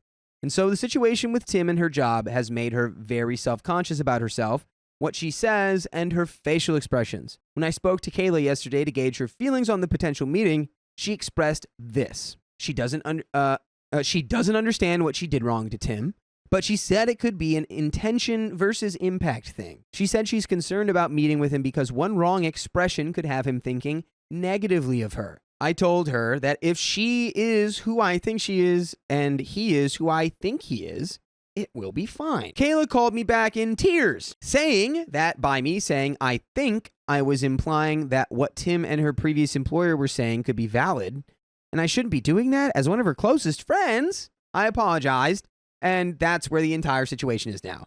Wait, what? No. Okay, I think... No, again, I don't he's know just any of getting these into people. the semantics. Right, we need to let go of the semantics. It's Let like go you of these said, little I things. think. It's like, no, he was being nice. Come on. Which, by the way, Kayla, you might just not be good at customer service. Take race completely out of it. I know Well, people who okay. who don't have the patience I for no, dealing with people. I'd be terrible. I do at customer no, but I service. do think that black I'm women not. specifically I'm are not targeted. trying to delegitimize the black experience of like think being it's- like yeah. seen as like, oh well, you're always on thin ice. It's like a one expression away from being fired. That's not cool. What I'm saying is, whatever. Just move on from the semantics here. Yeah. Okay. I think in this situation, she's focusing on the wrong thing. Now I'm concerned that their potential sit down won't be great for her or him. Tim has been quick while venting to me to call lady coworker he's irritated with witches. And that's something I'd like to call him out on. I say that to say that on some level he does have biases, and I'd like him to check his biases, but it's sensitive. I haven't told Tim that Kayla lost her job or why. I haven't told him how she feels generally about being misconstrued because I feel like if I tell him, he'll think I'm trying to shrink his feelings. And to be clear, I don't want to shrink his feelings. I'm unsure of what to do. So this just all seems like a precarious situation. And it seems like every time I try to fix it, it gets worse. I don't feel it should be this stressful reconciling them, and I don't even need them to be friends. But it's been stressful for me. In the lead up to their conversation, what should I convey to each person, if anything? And there's I an think update. you go to your boyfriend and you say, "Hey, dude, you need to get over a thing that wasn't even about you." Maybe you could say it nicer. No, But I think you actually put the foot down and you go, if you can't be friends with my sister, this isn't going to happen. And you don't have to be friends with his sister. Or, no, if you can't make be nice to my sister, if you can't even be polite to my sister, this doesn't work because my sister is important to me, and you are being rude. Yeah. I You don't go, care if you don't like her. If my sister calls me from this lunch and she's upset, this is done. This is over. Understand that. And now go be nice. And then you go to your sister and you say, "I love you. I'm on your side. Stop attacking me for something that someone else is doing that I'm trying to handle. You guys have beef. I'm trying to handle it." There is an update. Well, I want to thank each and every one of you who contributed their thoughts to my initial thread. Tough words, but I needed to read them. Lots of wisdom that I recognized as such at the time, but did not fully accept. So, I told Tim about my concerns with my sister. It did not go well. We ended up arguing for at least 8 hours. This culminated in him finally speaking over the phone with my sister, and I was present. Suffice to say, that conversation and the hour-long follow-up the next day also did not go well. I mean, my sister explained she meant nothing wrong and apologized and heard all of the word salad he had to say. But she came away with the market impression of, if you like it, I love it, with my boyfriend. And she asked me not to call her for any more resolution talks with him. She felt he was condescending in tone, long-winded, and using a lot of therapy speak, while ultimately saying nothing, undermined his own apologies with more confusing sentiments, somehow talked around what offended him, and thus seemed to want her to figure out the problem and the solution. I, having heard everything he said, agreed to her request. If you'd like more details on that, I can share in the comments. Even if that was a stressful situation 2 years in the making, apologies were made by both parties, as well as from me to each of them. Oh my goodness. What do you have to apologize for? Ay. This is so exhausting. Word salad. Again, Eat a He steak. doesn't even know what he's mad at. He's like, you're asking, oh, like, I'm sorry if I said something. And he won't even specifically state what he's mad He's at. mad at a feeling of incompetency that came from his own brain about himself. The only reason he's mad at your sister is that she spoke the words that gave him the thought. So now it's her fault. Eventually, and there were a lot more heated discussions, Tim and I got back on the same page as well. A few weeks ago, I was a passenger in the car with Tim. He had the stop sign and proceeded onto the main road, and then we got T-boned on my side. Dang. I got the worst of it, a mild concussion and a few scrapes. Following this, Tim could not wrap his head around the fact that he was at fault. He wouldn't even say it, and he was shocked as the police charged him with failure to yield, and his insurance found him 100% liable. In his mind, the other driver was speeding, and she should have yielded to him. She was uninsured, which didn't help that mental process. As he was liable, I was entitled to file a medical claim with his insurance. Tim asked me not to do this, ultimately out of consideration of his insurance premiums, and he offered to pay my expenses out of pocket. This stressed me out for a couple of weeks. I couldn't pinpoint why, but ultimately I realized it was unfair of Tim to ask that of me, especially when he was responsible. It's not that I don't trust that he wouldn't pay, but it's not personal. When things like this happen, we go to insurance. If your rates go up, they go up. That's the deal we make when we go behind the wheel. I expressed my feelings to Tim, even ultimately agreeing with his out-of-pocket plan. My healthcare's handling the bulk of expenses anyway. Tim first apologized. Then we didn't speak again until the next afternoon, where Tim tried to flip it on me. He's exhausting. He's exhausting. Do you run a marathon every day? He's You're dating exhausting. this guy. He's truly exhausting. Why would you want to be with him? He I- hates your sister. He doesn't seem to like you very much. Is this the only guy you've been with? Do you think there's no one else? There's those so are many the thoughts better I people. think that creep There's in. so many better people. Like, not every relationship has to be an 8-hour argument, and then the No, next if you're day you have a having conversation 8-hour about it. arguments, And then the next day you it's this not is worth all it. about It's not worth it. an aside comment that was said 9 months ago. Bye. Oh my! Put me in a trash compactor. I'd rather be there than have to listen to Tim for one more day. So Tim said he was being accountable. He's contesting the charge in court. I wasn't being collaborative in this process, and I wasn't being considerate of all of his stresses.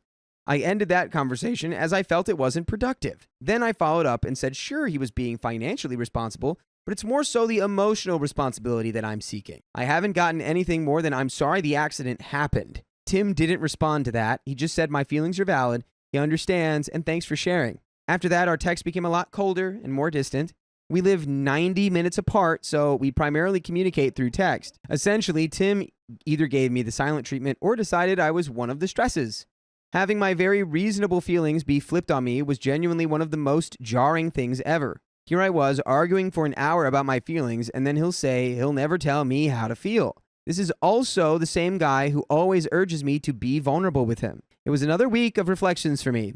Tim sucks. True, I already knew that. He can never be held accountable. He is always the victim. And I just had to tell myself over and over that this is not what I wanted my life to be, and I deserve better. Not even just romantically. I just deserve peace. I need that. Yes! After a week of silence and low contact, Tim said he wanted to talk. I thought he was going to break up with me, and I was well and ready for it. Then he got on the phone, and actually, he just wanted to argue about my feelings some more, this time for 2 hours. I realized afterwards that I was arguing to convince him, and he was arguing to avoid accountability. He told me at the end of that convo that every relationship has conflict, but I realized that this isn't healthy. I gave him one more chance, a week, to say the words I wanted to hear. They never came, so I broke up with him. And then we argued about my feelings a little more. He was extremely frustrated, and in some ways, I'm frustrated for him. I think he just doesn't get it. or doesn't want to. So that's it. That was my first relationship. We get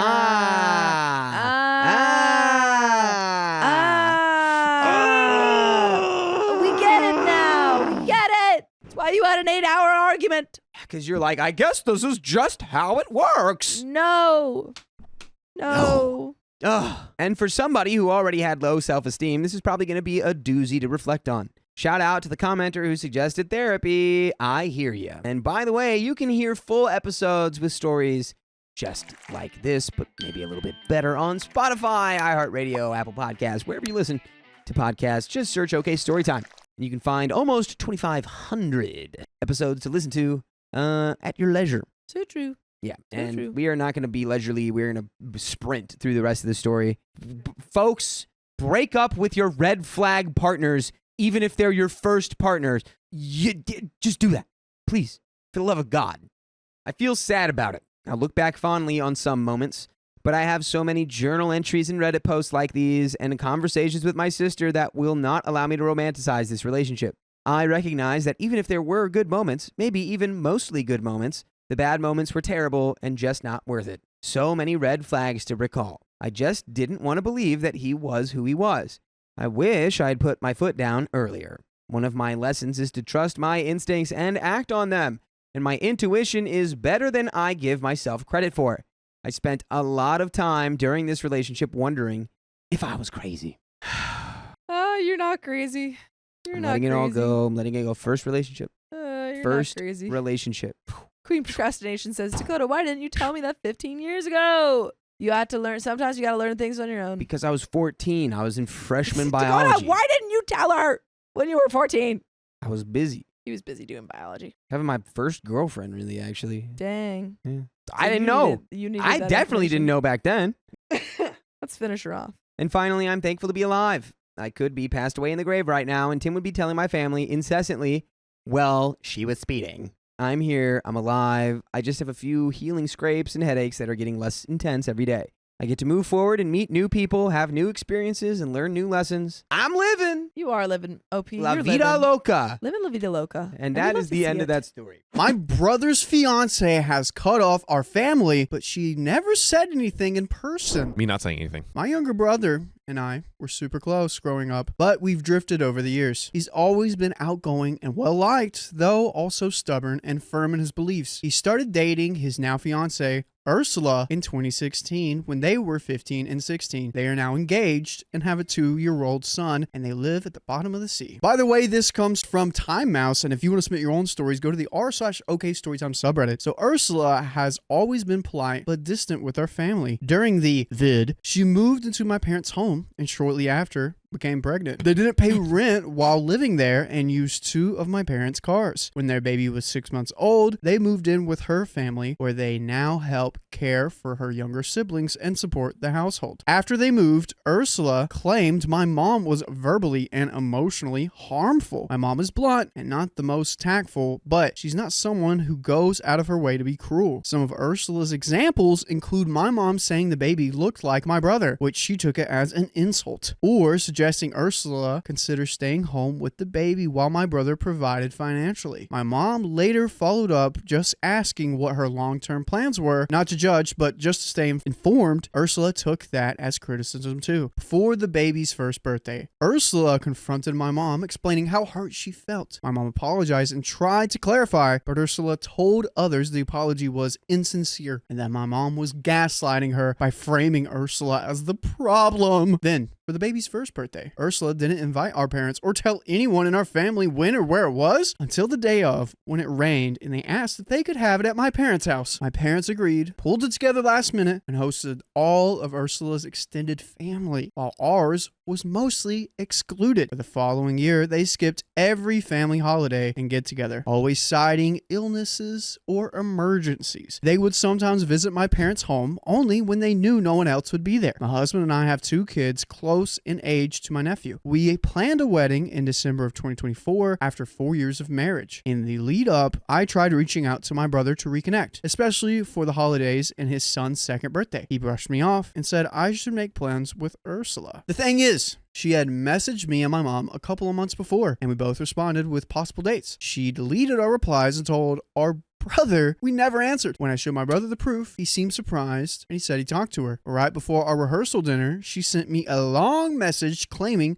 she hadn't gotten our text and rehearsing all the old accusations against my mom. I told her I was busy with the wedding and we would talk later. She didn't show up to the rehearsal dinner, and the next day she came to the bridal suite only to get her hair done, with my brother supervising. Barely said anything and didn't stay to get ready with us. And then they were late to the ceremony. Their son wore red Crocs and a dirty shirt. They left the reception early and later accused me and my husband of ignoring her and claimed the whole family gave her the cold shoulder at the wedding of 100+ people. 2 days later, they had a birthday party for their son, but didn't invite any of our family. Ursula sent a copy-paste version of her message to my older sister, again listing all the past accusations. My sister responded calmly and factually, disproving many of her claims, including that my mom and Ursula had hugged and chat at the reception. Every time my sister made a valid point, Ursula deflected, changed the topic, and eventually just blocked her. The next day, she sent a similar message to me on Christmas. I responded with kindness, saying we loved her and wanted to reconnect. I asked that we stop excluding my parents. She doubled down, and she said she's never been accepted by her family and said she regretted ever entering our lives. I reminded her that she and my mom had already talked things over a year ago and haven't interacted since. But she kept saying my mom wasn't sincere. She then sent a final long message to my mom, accusing her of spreading lies and rumors. For context, my mom has made no effort to talk about or even mention Ursula since their last conversation. After that, Ursula blocked all of us on social media, left our family group chat, and had my brother leave it too. I've created new chats and tried texting my brother.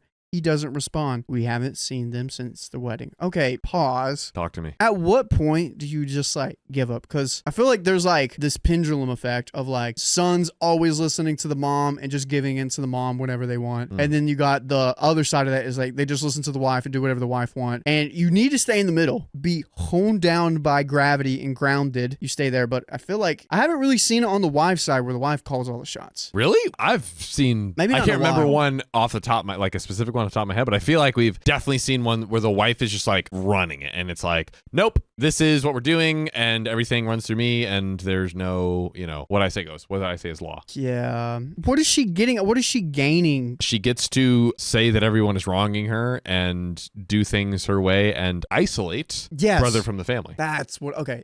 I was like, that's the word I was looking for. Isolate. Isolate. My family visits every other month, and I always try to reach out when we're in town. Nothing. No response. No effort. I want to understand what's going on and how to move forward. I love my brother and want to be a part of my nephew's life. I don't hate Ursula, and I've never been unkind to her, but everything is always twisted into an attack, and I feel stuck, and I'm at a loss. Also worth noting, all of Ursula's complaints and confrontations happen only through long text messages. She's never once brought this up in person. In real life, she's always quiet and reserved. So quick backstory. I've mentioned my sister before, the one who got blocked after trying to help sort out some family drama. Let's call her Beth. She ended up having a conversation with my brother, Joseph, and Ursula, another family member involved in all of this. Beth didn't know Ursula was going to be there, so she waited until we walked into the room. When she did, Beth greeted her with a simple hi, and Ursula immediately snapped back with, I don't want to talk to you, and you shouldn't be here. Okay. Beth pushed back, saying she had every right to be here since she was given a key. Then Ursula threw out 2 accusations, one from 8 years ago. Oh. Yes, 8 years ago, and another that has already been proven false. Here's the wild part. Both Joseph and Ursula know second accusation is complete BS. It has been debunked. And Beth had nothing to do with it. But Ursula still tried to spin it as if somehow it would make sense that the lie came from Beth, even though it has been fully cleared up. Total mental gymnastics. The convo obviously went nowhere and Beth left. A few hours later, Ursula started messaging Beth, saying she wasn't being genuine and didn't apologize. Beth didn't engage, especially since she was the one who only showed up to try and clear the air and move forward. But Ursula kept blowing up her phone, demanding an apology over and over again. Later that night, Joseph talked to our other brother, let's call him Brian, and told him that both he and Ursula felt cornered by Beth showing up unannounced. During their convo, it became clear that Joseph was seriously exaggerating what went down. He claimed Ursula was attacked and belittled, and also said he explained to Beth why she needed to apologize. Except he didn't. Brian asked more questions and realized Joseph never actually told Beth why she was supposedly in the wrong and just gave a vague recap of past events. Perfect. That'll do it. That's all we need. That's all we need. And Don't explain. Don't explain. And we won't explain why it's the end of this story. But you can follow more stories just like this on your favorite podcast platform. Just search up OK Storytime. And where do you go, John? Spotify, Apple, iHeart, or your favorite podcast app. And there will be a recollections of other past events for stories for you to hear. So now all of this is being relayed back to Beth so she can decide what to do next. Ursula's still expecting an apology for how she felt treated back in December. And look, I get it that people are allowed to feel that way they feel, but if there's going to be an apology, it should come from a place of honesty and personal reflection, not guilt tripping or emotional manipulation, just to glue the family back together. And we got one comment here. Opie clarifies the details on her sister Beth having a key. For clarity, the whole conversation between Beth, Joseph, and Ursula happened at our aunt's LLC. Beth has been working as an assistant doing what our aunt doesn't have time for. Just has started working there to sort out clerical side of things. Let it go. Let your brother know you're there if he chooses to reach out, and then don't stop. Don't contact them. Don't try to mediate or intervene. Your brother is a grown man, and he's choosing to support his partner. So let him go until he grows up and reaches out. Opie says, I came to Reddit because the siblings are split on how to handle this. I would like to go to the route of the holiday and more important messages, while Beth would like to cut them off entirely, especially after Ursula trying to force an apology from her. Joseph and Brian were in regular contact, as Brian isn't trying to ruffle any feathers to stay close enough to our nephew. We all just wanted a little insight to see how much longer we'd have to endure the distance. And yeah, Opie doesn't reply to anything else. That's the end of that story. Guys, call King Triton. He will get the job done, and that is it. That's it, yeah. That's all I want to hear. My pregnant sister wants my dog gone. She says it's bad for her pregnancy. Did the doggy eat your baby? My 15 male dad passed away not that long ago. It'll be 6 months next week. My mom moved us out of our house because she said it hurt her too much to be there. And now we're living in this new house for 2 months. And so far, I hate it. By the way, this comes from user Keep My Dog. And if you want to submit your own stories, go to the r/OK Storytime subreddit. So, last month, my 20-year-old sister told us she's pregnant. So now her and my mom are getting ready for a baby in the house. To be honest, I'm not really excited like them, but I thought, whatever. Yeah, well, you're like a 15-year-old teenager. You're 15. Yeah. That is until yesterday.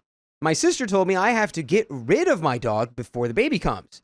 I asked her why, and she said because dogs are bad for pregnant women and newborn babies because they carry germs and parasites. I told her that's not true. I always bathe my dog. He has all his shots, and we take him to the vet regularly. He's also been around lots of babies before, and he's super friendly to them, so he can't be a danger to her baby. My sister got mad, so she got my mom involved. She told my mom I was being a brat and that I don't care that I'm poisoning her baby? Is she like maybe genuinely confused about toxoplasmosis that can be caused from cats?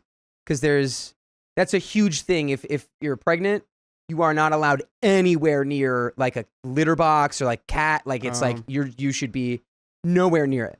And that's very real. Wow. But I've never heard it about dogs. I told my mom I didn't want to get rid of my dog. My dad bought him for me as a puppy on my 9th birthday. There's been lots of changes these months. Losing my dad, us moving, and now getting ready for a new baby. My dog is the last connection I have to my dad. My mom's not home much, and neither is my sister, so I feel like all I have is my dog. I explained to my mom why I don't want to get rid of him. She said she understands, he's important to me, but I need to stop thinking about myself and consider my baby niece or nephew. I said I don't even believe my dog is bad for my sister's pregnancy. She never liked him since dad bought him, and I feel like she's using this to get him out of our house. My mom said she isn't going to force me to get rid of him, and she'll leave it up to me. Okay.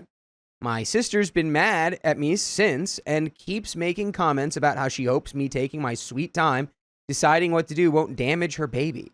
They're both expecting me to, quote, do the right thing, but I don't know if I want to. Does that make me bad?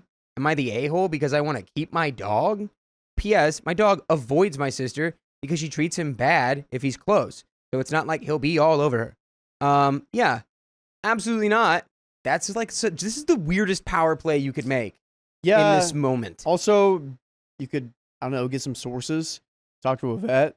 Hey, vet, is this real? Is this a thing I should be considered? What shots should I give my dog in order to, not let this happen? Oh, there aren't any shots? Is it a thing? Right. Oh, great. Thanks, vet. Yeah. Dude, there you go. Truly. So we have some comments here. Riri202 says, not the a-hole. Please do not get rid of the dog your dad got you. Your sister is being selfish and dramatic. The dog can't harm her child. Make sure you demonstrate that you're a good dog owner. Clean up after him. Take them for walks, etc. Make sure they're cared for well, entertained, and microchipped in case they suddenly become lost due to your sister. You've gone through significant trauma. Your heartbreaking loss at a young age. Your dog is your family. Millions of people across the world have dogs and kids. In fact, most dog owners have a family. Put simply, it's not an issue. Your sister is being uncaring and manipulative, and don't get rid of the dog based on her lies. Don't let them bully you. The right thing is to honor your dad's memory by giving that dog a great life with the person he bought the dog for. That's you. I hope you're okay. Stay strong. Feel free to DM me if you need to vent. OP replies to this comment. I've always done my best to prove myself as a good owner. That was my dad's condition if I wanted to have a dog of my own and learn to be responsible for him. He made sure I was the one doing the walks, cleaning after him, giving him baths, feeding him every day. No one else does it. Yeah, he got out once, and my dad got him chipped after that. And thanks. I appreciate it. My mom hasn't talked to me much, so it has felt like I haven't been able to say anything to anyone. My 4cats1 says, children that grow up around animals have stronger immune systems. You can look up information about that and share it with her, not the a-hole. You should get to keep your dog. Your sister is an adult and soon going to be a mom. If she doesn't want to live with the dog, she should find her own apartment. You just lost your dad and your home. It's not right to take the dog away too. And I did the Googling for you. Here's some info on the immune system. Recent studies in pediatric health have concluded that children who lived with pets, but especially dogs, during their first year of life actually had a better immune system than those who did not. Scientists have found that kids who grow up around dogs are 50% less likely to develop allergies and asthma than those who grow up without a dog. Once again, this is attributed to the fact that a child growing up around a dog will have a sturdier immune system. All puppy dog owners have healthier hearts. We've got OP's reply, thanks. You didn't have to, but I really appreciate it. It'll be hard for her to argue over facts. Still, I don't think she believes they are bad for babies, but at least she can't use that as an excuse anymore. This is really helpful. OP replying to the question of, can someone else take the dog?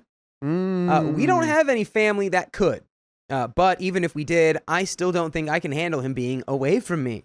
I'm not trying to make this harder on her on purpose or hurt her baby. It just doesn't feel fair. I really don't want to be the bad guy here. And you're not. This is so unfair that they're doing it. You're 15. Can the sister stay with the baby's father? I don't know. She was dating a security guy for a couple months before they broke up, but she was also going out with some other guy I never met. A month later, OP answered someone who heard the post on the YouTube. She doesn't care if the dog hurts her baby.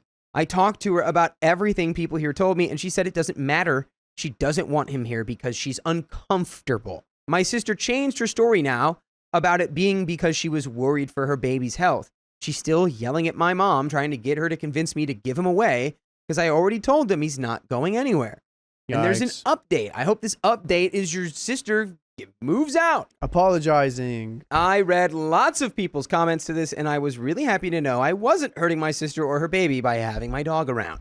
A lot of you sent me good info. I decided to show some of what you commented to my mom and sis as proof that my dog isn't bad, since she was so worried, apparently. Also, I told my mom I'm not going to get rid of my dog because he means too much to me, and that would hurt him too. My mom agreed with me more after showing her the info and said my dog doesn't have to go anywhere. My sister seemed more mad after, not just because of the info, but that I told a bunch of strangers our business. She didn't see the post, though. My sister still kept pushing to get rid of him because she doesn't want to be around him while she's living there. My mom and her ended up having a big fight over it. There was lots of yelling and arguing for days until finally my sister said she's leaving unless we get rid of him. Bye. Sorry, you're allowed to make that decision. Yep. See him. You're an adult. And OP goes on to say, she said it like a threat, I guess, because she thought that would make my mom make me give him away.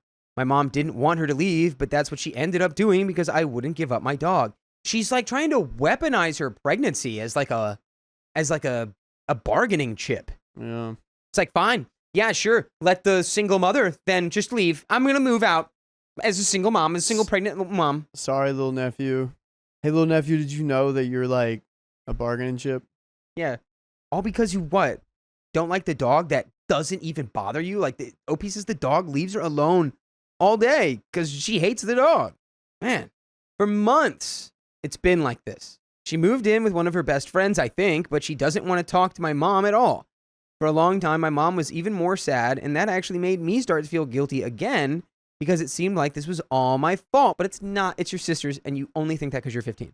Things weren't good for a while. My mom was talking to me less and felt like we were strangers living together instead of family, but she said it wasn't my fault what happened. So it's not that she was mad at me for my sister leaving.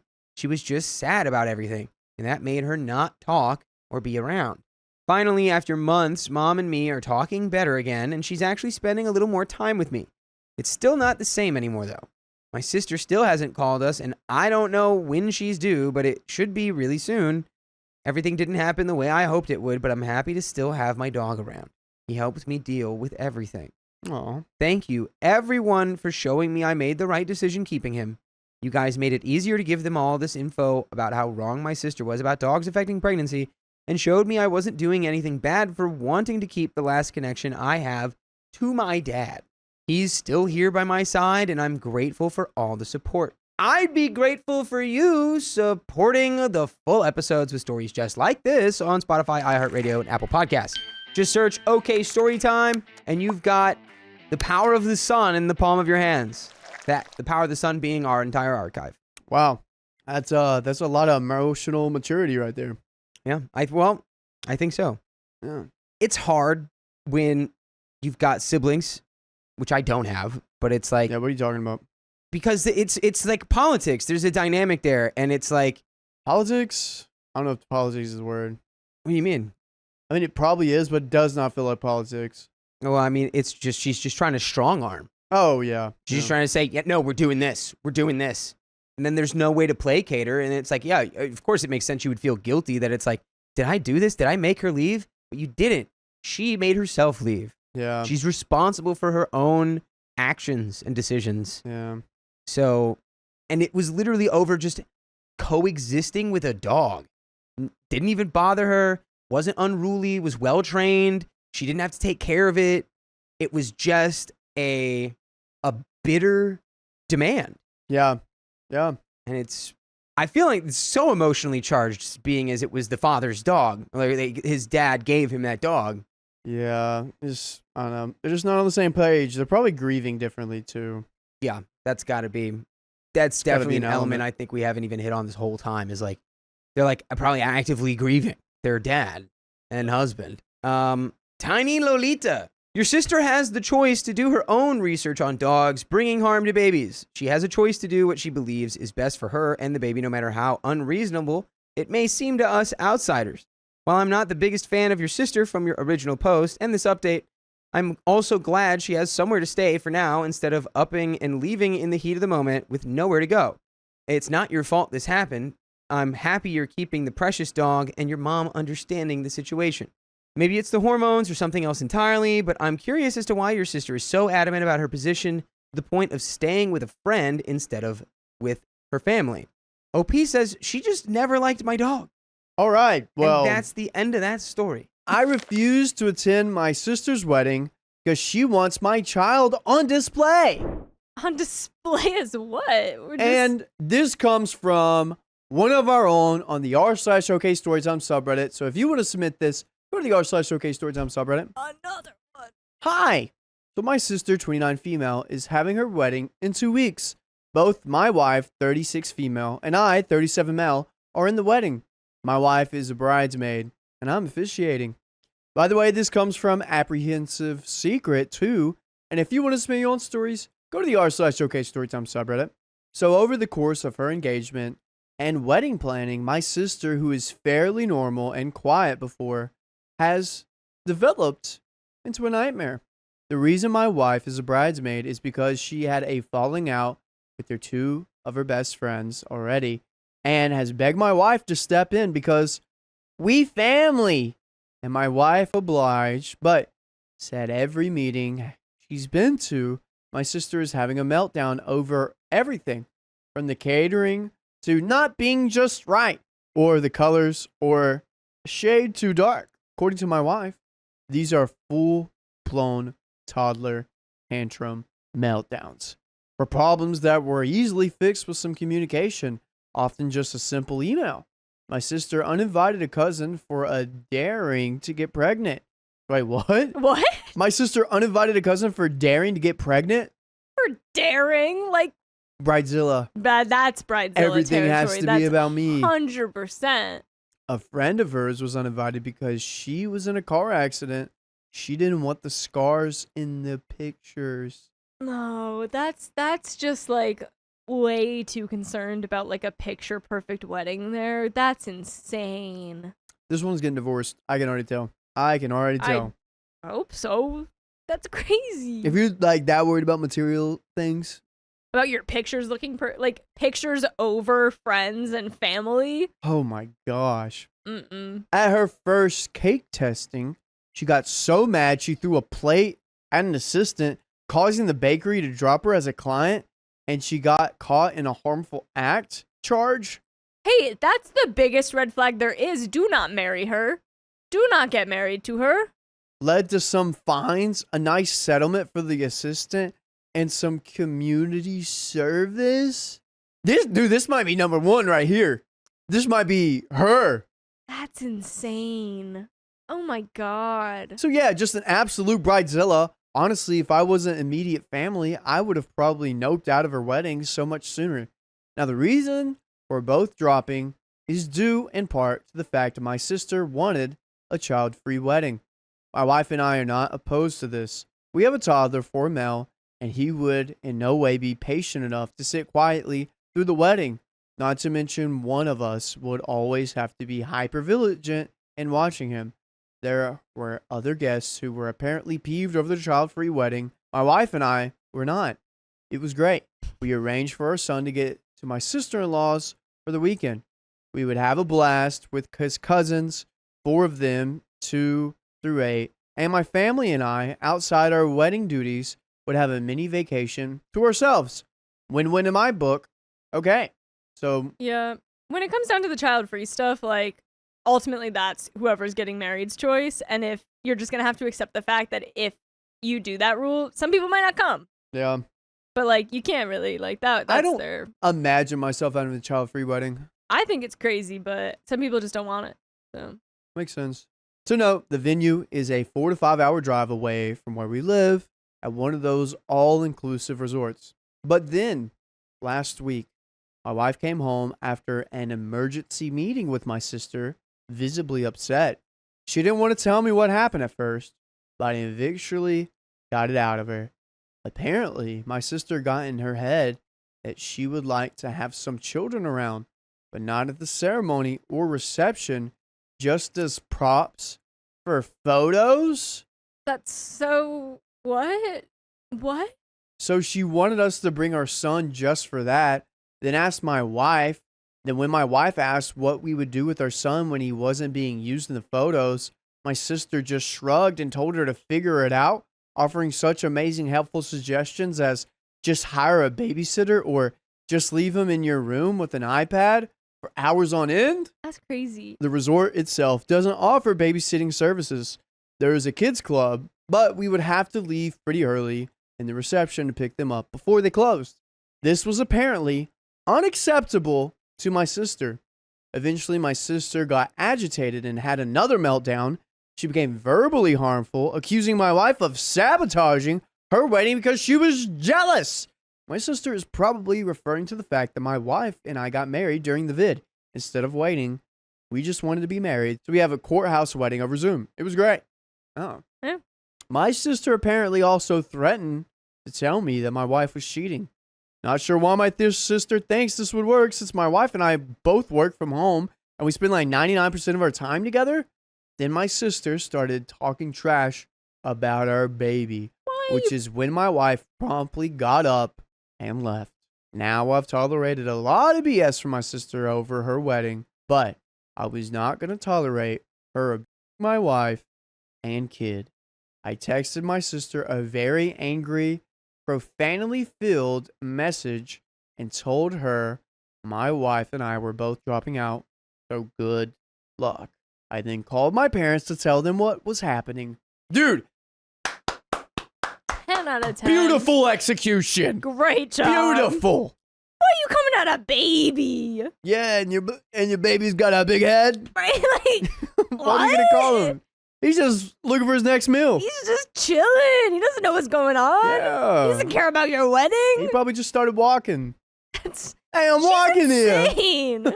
I'm walking here. Dude, wild.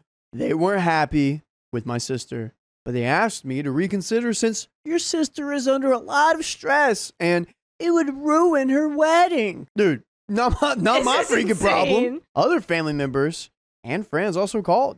Once again, I was told how much stress my sister was under and that she didn't mean it. My sister sent me a apologizing the "I'm sorry your wife was offended" variety. Then my parents offered to pay for an extra room so my sister-in-law could come with her kids. So we're just adapting to the terrible humans' request. Once that offer happened, everyone doubled down on bombarding me with messages. In their eyes, the main issue was resolved. My sister had apologized. My parents were now solving the problem with my child, and all was right in the world. But to me, it wasn't. My sister screamed at my wife and insulted my child. Some of her insults were incredibly vicious. I don't really care that my parents were stepping up with the money. It's not about the money. It's about the courtesy and respect. The things she said to my wife and about my child are unacceptable, and I will not subject my wife and my child to her presence again. Good. Thank God. I've told my parents that we're going no contact with my sister for the time being, and if they push it, they will not be seeing their grandchild either. As of now, I just have everyone muted and blocked, at least until after the wedding, if it still happens. I'm not sure how hard it will be for her to find another officiant. I don't think she actually needs another bridesmaids for other than aesthetics. I forgot he was the officiant. Originally, my wife said I should post this on Am I the A-hole? But honestly, I don't give one effing flying F whether I'm the a-hole or not. I'm protecting my family, and my sister can go pound sand. Though, am I the a-hole? I don't really think I am here. By the way, my wife loves your show. Oh my she God, I thought you forgot. guys would like this story. Your wife was right! She was so Oh right. my gosh! Let's go! Dude. Wow. Dude. Not only did our family member bless us with the story, on top of it, they blessed us with the effing update. And we're halfway through, and it's a good one. I know it. No, Holy this is great. cow. You are not the a-hole in any way. This is incredible. I'm speechless. Any thought, Keon, Carly? I'm worried for where this update's going, but Yeah. No, I'm proud of you, OP. yeah. You knew what was right, and you knew to stand your ground, and you took yourself out of that circumstance. I'm so proud of you because again, we've gotten like the last story, Yeah. where it's like, Yeah. oh, like we're dealing with it, and we won't remove my brother. Nah. So They like, came and did what they needed to do. Yes. you stood on business. And I'm going to stand for this update. I'm sure nobody will be surprised by this. Saturday was supposed to be my sister's wedding. Oh. It got canceled instead. Now, I spent the 4th of July weekend with my in-laws, so everything I've heard is secondhanded. But here's a rundown of what happened in the week or so since I dropped out. I am just joy. I have so much joy right now. My sister found a replacement bridesmaid for my wife by pressuring a cousin of her fiance. Sister then proceeds to have a meltdown because there's no way to get said cousin to customize bridesmaid dress in time. She tries to pressure my brother to get the dress for my wife, but everyone involved points out that my wife is almost an entire foot taller than said cousin, 4'11" to my wife's 5'10". Ay, that's not gonna fit. Bridesmaid problem is promptly solved when a groomsman is forced to drop out due to getting the vid.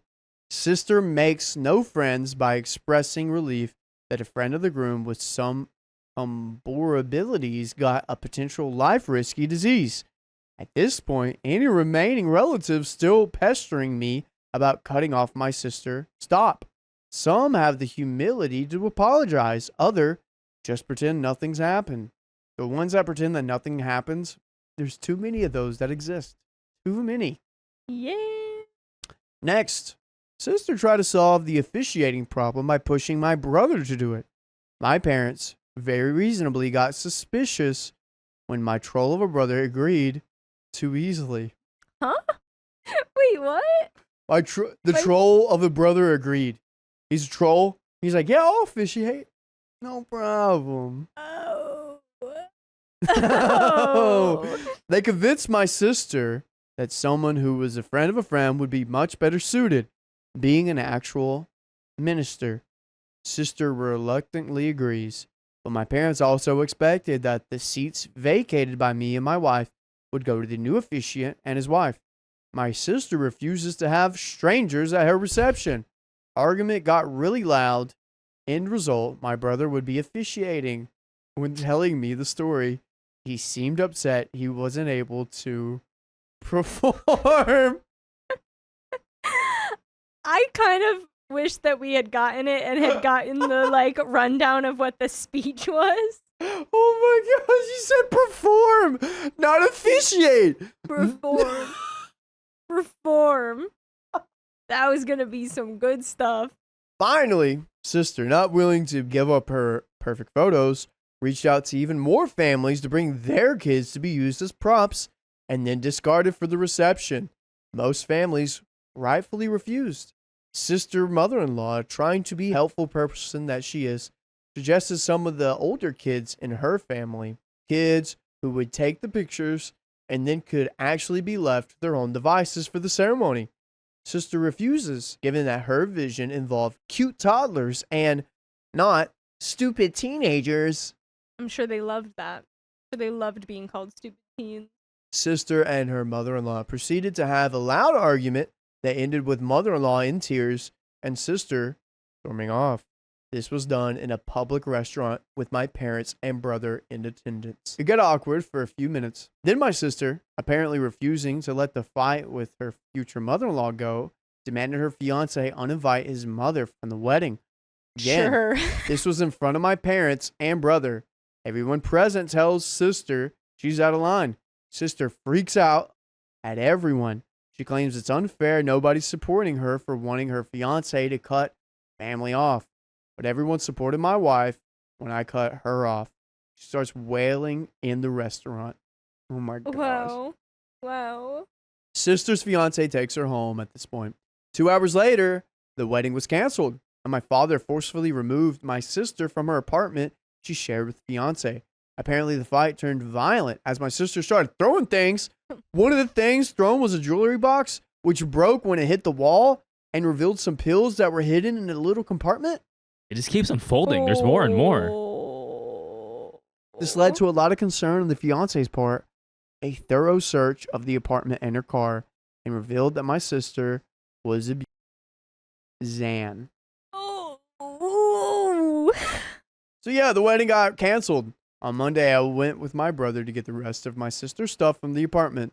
The fiance apologized to me. I straight up told him I probably would have reevaluated the wedding when she got harmful with the girl at the bakery. He admitted that he had some misgivings for months now, but stayed in because he felt He was stuck. It was a classic sunk cost fallacy. It just keeps coming up today. It gets to the best of us, man. My sister is living at my parents' house currently. Her job suspended her when they found out she was a Zan. She's a lab assistant at a pharmaceutical company. Oh! They told her she would be fired if she doesn't go to rehab. Her fiance also wants her to go to rehab and therapy before even discussing a possible future. Holy cow. My sister is resisting despite my parents' best attempts. I forwarded the messages my wife and I got from my censor since we've muted her. There were hundreds of very deranged messages. It probably won't work, but they may be able to convince a judge to issue a psychiatric hold on her until she actually goes into rehab, though. I will remain uninvolved. If she does go, I will help my parents with paperwork and navigating doctors and such. To know my family is Taiwanese, my parents can speak English well enough to get by, but unless the rehab center can provide an interpreter, I'm willing to go help with this. On another note, my parents and sister had booked a very large, exclusive suite at the resort. The room has multiple bedrooms, a living room, a dining room, and even a kitchen. As an apology, they offered the room to me and my wife. So, an ironic twist, I'm writing this update from the wedding venue that I had intended to avoid this weekend. That's kind of crazy, though. That's a little crazy. I like it. I'm here for it. Since the room was massive, we invited sister-in-law and her kids to come with us.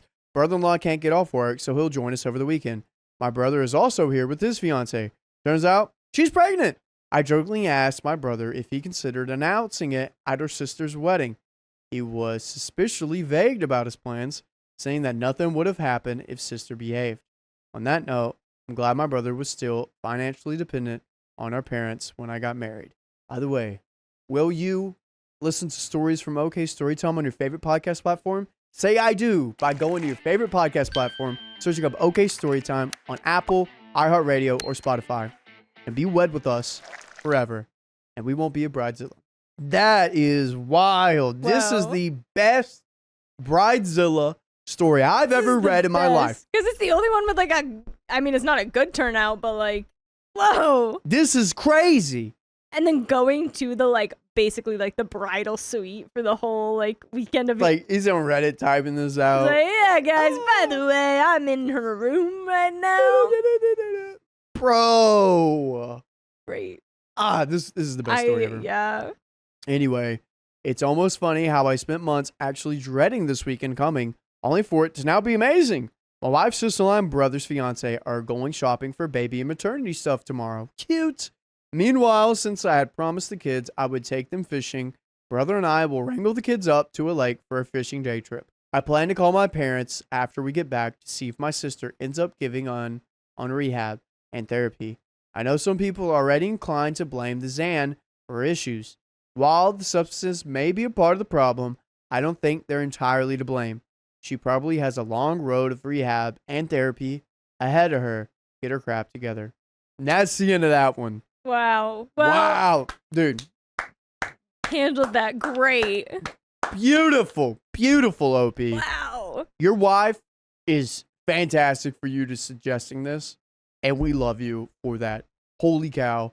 That is amazing. Wow. I booked my wedding 2 weeks before my sister's, and now things are tense. Why would you do that? My older sister, 42 female, and I, 37 female, have always had a pretty good relationship. She's always been the protective big sister and is the kind of person to drop everything to be there for her family when they're in need. My sister's been in a relationship with her partner for 15 years. They have a 3-year-old son together and only just finally got engaged 2 years ago, December of 2022. By the way, this comes from user throwaway10years, and if you want to submit your own stories, go to the r/OKStorytime subreddit. I've been with my partner for 3 years. We got engaged in June 2024. We had been discussing marriage for about a year prior to this, and throughout that year, I had also been talking to my sister about our impending engagement, as well as her plans for her wedding. She had stated that they were aiming for a fall 2024 wedding. When my fiancé proposed, he got my sister to help him make it a surprise. She was completely on board and excited for us. We told her we intended to have a 1-year engagement, having our wedding in the summer of 2025. We immediately started looking at venues. My sister even sent me some suggestions to look look at. Meanwhile, I hadn't heard any update about her wedding plans in several months, and fall was creeping up. A few weeks into looking at venues, my sister texted me to say she was now booking her own wedding venue for June 7th, 2025. I was a bit surprised that she was now also picking summer 2025. She said, well, it's not a problem since you guys want later in the summer, right? I previously mentioned to her that a late August wedding would be my ideal. I agreed, but added that we were pretty much open to any time in the wedding season, which where I live in Canada is late spring through early fall. About a week after that conversation, 1 month of total looking, we picked our venue. It was the only decent venue in our area that would do what we want, which was a ceremony and a full service sit-down dinner / reception for less than 100 people. We only have about 40 guests. Unfortunately, their available dates were very slim, either late May or late October. And around these parts, it gets pretty cold by late October, and the plan is to have an outdoor ceremony as well as use of an outdoor deck during the reception. So this only left me with late May as a good option weather-wise. I tentatively held May 24th, 2 weeks prior to my sister's wedding, and reached out to her to let her know. It was immediately apparent that she was upset about it, even though she would not say as much. Basically just giving short one-word replies and having a very, yeah, whatever attitude. I was quite surprised at this reaction because she is usually a very supportive big sister and generally pretty laid back as well. I decided to go visit her the next day to try and get a better feel for where her head was at and hopefully talk it out a little bit. I asked her if she felt negatively about it, and she said, honestly, yeah, I do, but I don't really know why. So I asked what her concerns are, and she said, well, I guess if I have a smaller turnout at my wedding because of yours. I assured her that we don't have any crossover in our guest list aside from our immediate family members, who are of course going to attend both. After that, she basically completely shut down and again just started giving me one-word answers. It was hard to talk it out much more because my 3-year-old nephew was there the whole time as well, giving her an easy distraction to shut down the conversation. The following day, I texted her fiance and asked him to give me some insight on how she was feeling, since she just kept shutting down. He said, honestly, she's very hurt that you would even consider doing this. Doing what? Getting married? That when I said I would? You changed your plans. Yeah. I think the only thing that I probably would have done, not that OP isn't at fault, but it probably would have like mitigated all of this, is if she had before going and, picking this date, had talked to the sister and been like, hey, this is the date I'm planning. From there, I spent a month going back and forth in my mind about what I should do. I assumed she was more annoyed that I, the little sister who had been in a relationship and engaged for less time, was quote-unquote beating her to the altar. My fiance also suggested that maybe she was concerned our wedding would outshine hers because we don't have kids and have more disposable income. She's having a daytime micro-wedding. As much as I can understand those feelings and where she's coming from to an extent, in the long run, I really don't believe that my wedding being before or close to hers will negatively affect anything. I spoke to my mother, who had already spoken to her, and she didn't want to choose sides and just wants us both to be happy. I told a few other close friends about it, including a mutual one of my sisters, and they seemed to side with me, but maybe they're just being supportive friends. The only way to make her happy and still get the wedding that my partner and I want would be to push our wedding out by another year to 2026. We didn't want to do this for several reasons, but the two key ones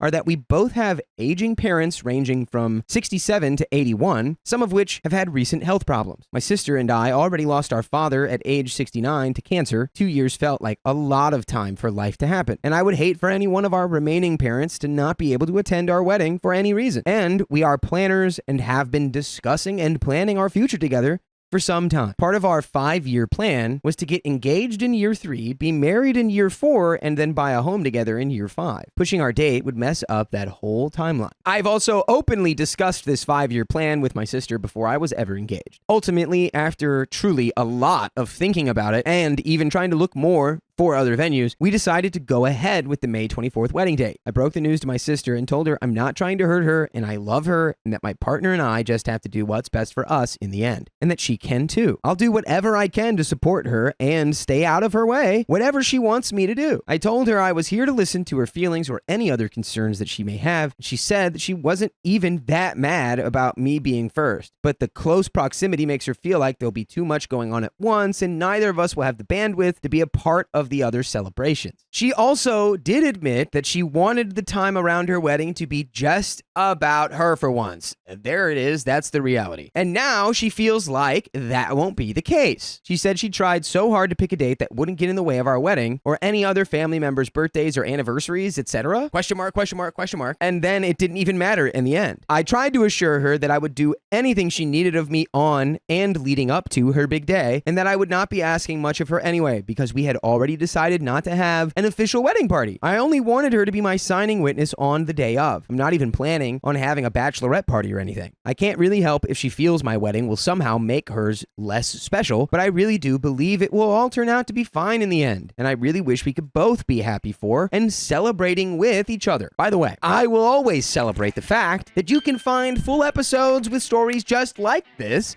on Spotify and iHeartRadio and Apple Podcasts and wherever you listen to podcasts. All you have to do is search OK Storytime. Let's finish this story. So by the end of the conversation, we agreed that we did not want to fight or be mad at each other and that we would have to just move forward and make the best of it. However, since then, she has gone very low contact with me. We were supposed to go to a concert together and she got sick last minute. I invited her to bring my nephew to a local fair for the day and the three of us went. And I acted like everything was normal. And she was again being pretty closed off and not talking much, even when I was asking her questions about her life. I tried chatting with her like normal, telling her about what was going on in my life, which happened to be a bunch of financial hardships that all kind of hit at once, and she completely dismissed my problems as no big deal. You can afford it. I've been giving her space since then and only just kind of sending little messages or memes over social media and such. Recently, I texted her and said, "Hey, I miss your face. Be my friend." And she replied, "Yeah, my face is pretty cool. I'll consider your application," which was playful, but still kind of felt like a no thanks reply. So now I'm feeling pretty sad that this is what has happened to our once good relationship. It's really not that bad though. Like, you don't have to even be that sad. That doesn't feel like it's that bad. No, I feel like if she's being playful, it'll be okay. Yeah, it's like, She's just a little butthurt. that's truly all it is. Okay. This is just butthurt. I mean, even in her reply of like, I am upset, but I don't really know why, I think she'll get over it. I don't know if there's anything I can do to repair it at this point. I just keep hoping that with time, she'll be able to feel better about it. Any advice? Enjoy your wedding. Literally, I think when she enjoys her wedding, everything will be. Yeah. My sister-in-law kept forcing me to babysit, and I finally had enough. I don't want to sit on any babies anymore. All right, y'all, let me get this off my chest because I'm tired. So I, 25 female, never really wanted kids before. I wasn't a fan of other people's kids either, if I'm being real. But life happens. I'm married, 26 male, and now we're expecting our first baby soon. Ouch. Bad start. Since getting pregnant, my feelings changed about my child, but that doesn't mean I signed up to play mama to anybody else's. By the way, this comes from RA Ready Set Go, and if you want to submit your own stories, go to the r/OK Storytime subreddit. So, my sister-in-law, 36 female, has 3 kids, a 4 male, 7 male, and 9 female. She's a single mom, works full-time Monday through Friday, respect to her hustle. But the problem is, out of everybody in this family, my husband, mother-in-law, father-in-law, cousins, aunties, uncles, she constantly calls and asks me to babysit. Nobody else, just me, and doesn't offer any money, even though I work part-time from home and I'm heavily pregnant. The issue popped off recently at a bonfire barbecue. She asked me to help out with her kids while she went off to drink and run her mouth with the other adults. I don't mind doing it for a little bit because I was sitting down and not doing anything, but she straight up disappeared for over 2 hours. What? Left me chasing a 4-year-old who's dang near my height and not potty trained. I can't even bend down without feeling like I can't breathe. A 7-year-old who's nonverbal for the most part and says random stuff he picks off Bluey. And the 9-year-old who's actually a sweet girl and tries to help me manage her siblings. When she finally came back, she had the nerve to joke, "You'd be a better mom than me, girl. Claim them as yours." No, they're your children. She's just trying to drop them off like that. Yeah, like, she's you like, really "You got want them. these kids, right? You want these kids. You're getting very maternal. I kind of laughed it off and passed her kids back. But later, she kept pressing the issue, talking about, "We're family now. You should step up so you can practice." So I told her, I love them as my niece and nephews, but they'll never be mine. I'm glad I can pass them back when it's time. That's when she got mad and started saying slick discriminatory crap about me and my baby, talking about how I sit on my butt while she works, calling my people lazy, Oh, wow. and saying this baby is just going to be another burden. I'm sorry. Now she's being... Why? Huh? Why do we have to bring that into it? What? Come on, girl. OP just helped take care of your kids. Yeah. And you're calling her lazy? Also, like, saying I'm so happy to be able to pass my niece and nephew back at the end of the day, such a normal thing to say about nieces I and don't- nephews. I don't understand how OP not wanting to literally parent your children is Yeah. lazy. Yeah. Doesn't make sense. Come on. The whole time I'm dang near 8 months pregnant, can barely get around, am exhausted and dealing with all of this. And get this, my husband and mother-in-law took her side. Your husband did what? Saying I should help family and that I was being cold. Husband, you can do that. Are you helping the family? Yeah. I'm sorry. Did you just grow a brain inside of you? Doesn't make much sense. Yeah. Why does OP have to do it? My husband even told me I didn't marry somebody so selfish they wouldn't help family. Oh, watch out. Watch out. Wow. But here's the punter. My sweet niece tried to help me calm down her brothers, get them snacks and stuff while I was struggling, and they had the audacity to tell her, no, your auntie can do it. She's the adult. Like, what? I finally snapped and told my husband and his family to shut the F up, leave me alone, or I'll go back to my home state where my people actually got me, since me and my baby are such a burden. Because this whole situation has been stressing me out to the point I feel like I'm gonna end up in labor. So tell me, am I the a-hole for 1, saying I don't have to parent her kids, 2, standing up against her discriminatory out-of-pocket remarks about me and my unborn child, 3, prioritizing my health and setting boundaries while I'm this pregnant, because at this point it feels like I'm the only one in this dang family with sense, and I'm tired of getting dragged for not being a doormat. And there are some comments and an update, but what do you think? I think this is ridiculous. I also think this is ridiculous. Yeah, because I mean, I get it. Like, yeah, you should help family. Sure. Sure. But not like all of the sudden and No. without warning. Like, she just left. It's not like she agreed to 2 this. hours. Yeah, for That's 2 hours crazy. with Those are your 3 kids. Yeah. Those Yeah. are literally your kids. If Yeah. you're not paying someone to watch your kids, I don't care if they're family. Right. And with a 4-year-old that's not potty trained. Yeah, come on. So, like. And also, honestly, none of that really matters because your Right. sister was husband. Yeah, that too. Your sister was just straight up making discriminatory marks. Yeah. And you're just going to let that slide? Yeah. Come on. This is Mm-mm. crazy. Comments. Comment 1. Honestly, I think you should go back to your family before the baby is born, because if the baby is born in the state, he can petition to make you stay. Opie says that's exactly what I've been worried about. I already told my dad I need to be out of here before she comes, even though I'm just now 8 months. But because if she's born here, I know he'll try to pull something legal to trap me. I'm working on getting everything in order now so I can leave without a bunch of mess. Thank you for looking out, for real. And there is an update, but kind of sounds like OP's done with the relationship.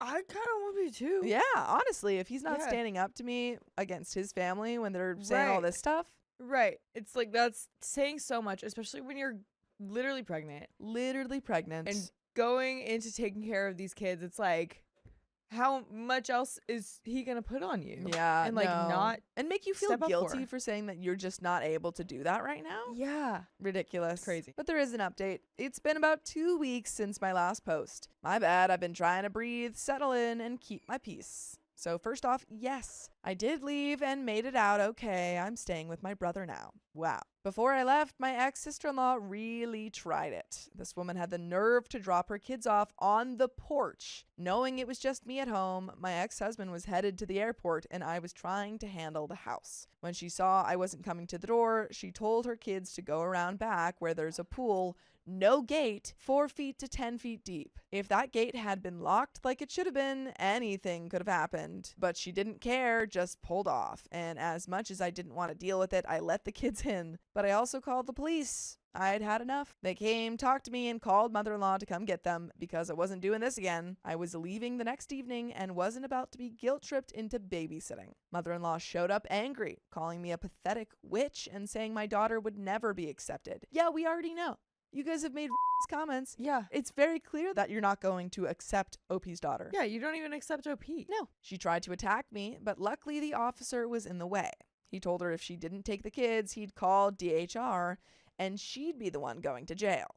Next thing I know, she's on the phone with my husband, who was supposed to be on a flight. He turned around, missed his plane, and came home raging. Told me I was vile, that he wanted a divorce, and that he wanted nothing to do with the baby. Talking about how he'll take everything in court, even my baby. Told me to get out of his house. Yeah, well, all of those red flags were so apparent. For sure.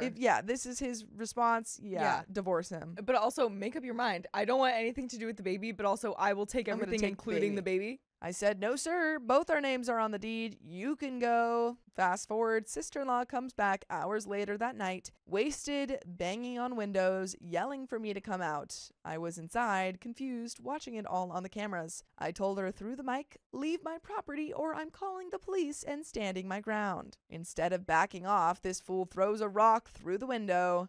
I called the police again, and she starts screaming that I kidnapped her kids who weren't even there. When the officers got there, I opened the door, let them search the house, and reminded them her mama had already picked them up. Did I press charges? Absolutely. I showed them the footage, and they arrested her. Woo! Once they found out she was in jail, my phone blew up. My ex even tried to come back to the house, but I was already gone at a friend's house. I took my important documents, the baby stuff, clothes, etc. Her and her boyfriend said I could stay as long as I needed, even though I was leaving the next day. I was scared to be at that house alone. Somehow my ex found out where I was, but her boyfriend told him to leave. That night, I couldn't sleep. I was too anxious, thinking he might come back. Next morning, his job called me asking why he missed his flight and if he was okay because he wasn't answering his phone. So I sent them everything, voicemails, videos, all of it. Never heard back officially, but judging by the sudden crying voicemails from him and his mom, he either got fired or suspended. Sister-in-law got bailed out by mother-in-law, but neither one has the kids. The kids are with their actual dad, whom sister-in-law was keeping them away from, and they're doing better already. I can imagine. Sister-in-law did not want to take care of her own kids, so I can imagine that they're better off with literally anyone else. Yeah, for sure. Their dad told me the 4 male is finally out of pull-ups, the 7 male is getting into speech therapy, and 9 female is being the sweet angel she's always been. As for me, I'm okay. I'm 36 weeks and 5 days, baby girl is healthy and puntin', and I'm surrounded by peace and love. I'm staying with my brother, his wife, and their newborn twins. My niece, she's my little bestie. My nephew, he's still side-eyeing me, but we're working on it. I'm still working from home. My boss knows everything and told me I can go on maternity leave whenever I'm ready and take all the time I need. I've been surrounded by family and childhood friends, the ones who truly love me. By the way, we truly love if you listen to full episodes of stories just like this. Just go to Spotify, Apple Podcasts, or iHeartRadio and search up OK Storytime. But there is a little bit left to this story. Wow. Do you have any final thoughts? I mean, it looks like things are turning up. Yeah, I mean, this all went crazy. Yeah. I mean, I really was expecting a little bit more like, oh, and then, weeks later, my husband was still making a fuss, and it's like slowly boiling over. But it was just like, I told everyone that I'm not babysitting, and then my husband said, you suck, and divorced me, and now we're here. Yeah. That was very efficient. Yeah, right? Exactly. We cleaned that mess up right away. We don't need to beat around the bush. Yeah. Let's just leave. And that's what OP did. Yeah. Took her baby and left. Right. But there's a little bit left to the story. My good sister-in-law keeps joking that I should just stay forever so we can raise our kids together. Honestly, I'd love that. But I'm also focused on building something just for me and my daughter. Oh, and yes, I'm getting that divorce. I'll be filing out of state, so it'll take some time, but I'm playing it smart. No more emotional moves, just prayers, planning, and peace. To everyone who told me to run, thank you. Y'all were right. The advice, the jokes, the love. I needed all of it. He was all I ever knew. We met freshman year of college, but now I'm choosing me. I'm choosing my daughter. I'm choosing peace. And in God's timing, we'll be just fine. And that is the end of that story. My sister-in-law dislikes me, and I can't stand her. Well, Get rid of her. tit for tat. When my sister-in-law, female 29, married into the family, I, female 23, was really excited because I have no sisters and really wanted the cute BFF vibe that's romanticized in TV with her. So I was super nice to her. I would make every effort to strike up combos, do stuff together, get advice. She graduated as a doctor of dentistry from our home country before moving, so I'd bring my bio tests home from high school and ask her for help clarifying topics. I really looked up to her. I was about 16 at that point. Okay. By the way, this comes from a throwaway 678905432 on the r/Charlotte Dover YouTube subreddit. And if you want to submit your own stories, go to the r/OKStorytime subreddit. So, she, on the other hand, was really distant. She wouldn't really be interested in holding a conversation for too long unless it came to explaining something related to her education. I thought maybe it was just because she was shy or not comfortable yet, so it made me want to try harder and welcome her. I distinctly remember celebrating her birthday with all the bells and whistles. I set it up all by myself. Cute. She loved it. Yeah. Then when it came to my birthday, she didn't do anything. To be honest, I didn't really expect her to, because I didn't do those things expecting anything in return. But not only did she not do anything, but when my dad bought my favorite cake for me, as I was cutting into it, she made a remark that just completely threw me off. She said, "Aren't you a little too old for all of this?" in a really judgmental tone while giving me the what the heck face. She has done the same thing on all my birthdays since, and now I just kind of expect it each year. It puts a damper on my happiness each year. I live with my parents because they are great and I like to. I will probably live with my parents till I get married, and they're happy to have me. And I can't do anything about it because she lives with us too. It's a tradition thing, but she did have the choice to live separately when she got married. She chose to live together because she also lived jointly with extended family growing up, so it was more ideal to her. My brother supports his own family in all regards though, including rent. I didn't grow up that way. She has berated me multiple times about my preference of living separately from any of my future in-laws. Whenever I want to celebrate an achievement of mine, she will say, "Look how proud she is of herself. She's such a glutton and greedy." What? Who is this lady? Who is this? When she only talks about her own dentist career, like, oh my what? Yeah. That's crazy. Sounds like a nightmare. I didn't really care when she would just say those things to me because I'd just zone it out. But now she has 2 kids under 6 and I love them to bits. And she says those things in front of them, sometimes even to them. The result is that sometimes her eldest now feels comfortable saying those things to me. Oh my gosh. Ew. She obviously doesn't know what she is saying, but also she doesn't know it's rude to say it. The mom should be doing that. Yeah. Like, ugh. When the kid says those things about my sister-in-law is shocked and reprimands her.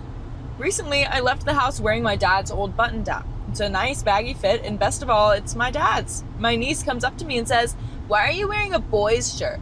And I laugh and tell her, "Because I love my dad so much, just like you." She kind of just scrunches her nose. She goes to the kitchen and asks her mom again, and her mom tells her, "Yeah, what can I do?" And she sighs, "You should tell your aunt to stop wearing boys' clothes." Oh my Maybe god! you should tell your mom to mind her own business. Yeah, what?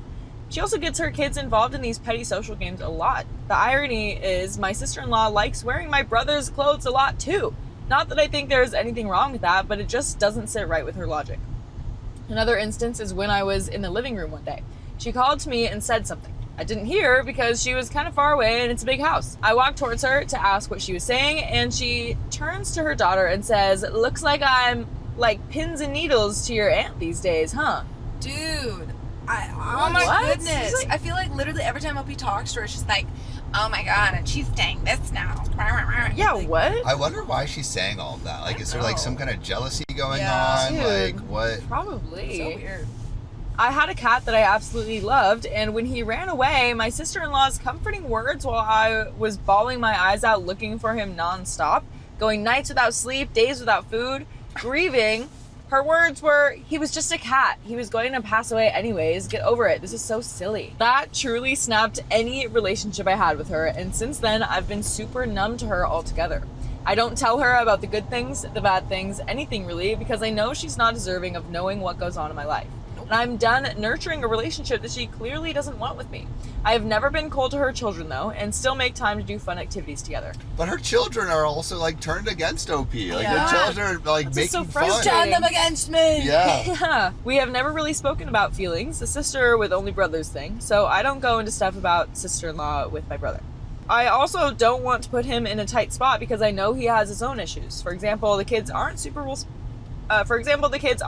respectful of him, sometimes hitting him or calling him annoying, etc. And more so respect their mom the most out of everyone else. That's Why? I wonder if the mom is like crap talking the Probably. Like The husband, yeah. I think, yeah. I mean, That if sounds- she's this comfortable crap talking OP in front of her kids and in front Yeah. of OP, Oh yeah. then I bet she's doing it to the husband. Oh my gosh. Dude, she sounds just a very undelightful woman. Yeah. Did no one. Oh my goodness. So I know he has his own issues with her, but he tries to make everything work for his family because despite how she is to my family, she is good to the kids. I don't believe that. Over the years, I've realized a sort of pattern. Everything that has to do with me irks sister-in-law deeply.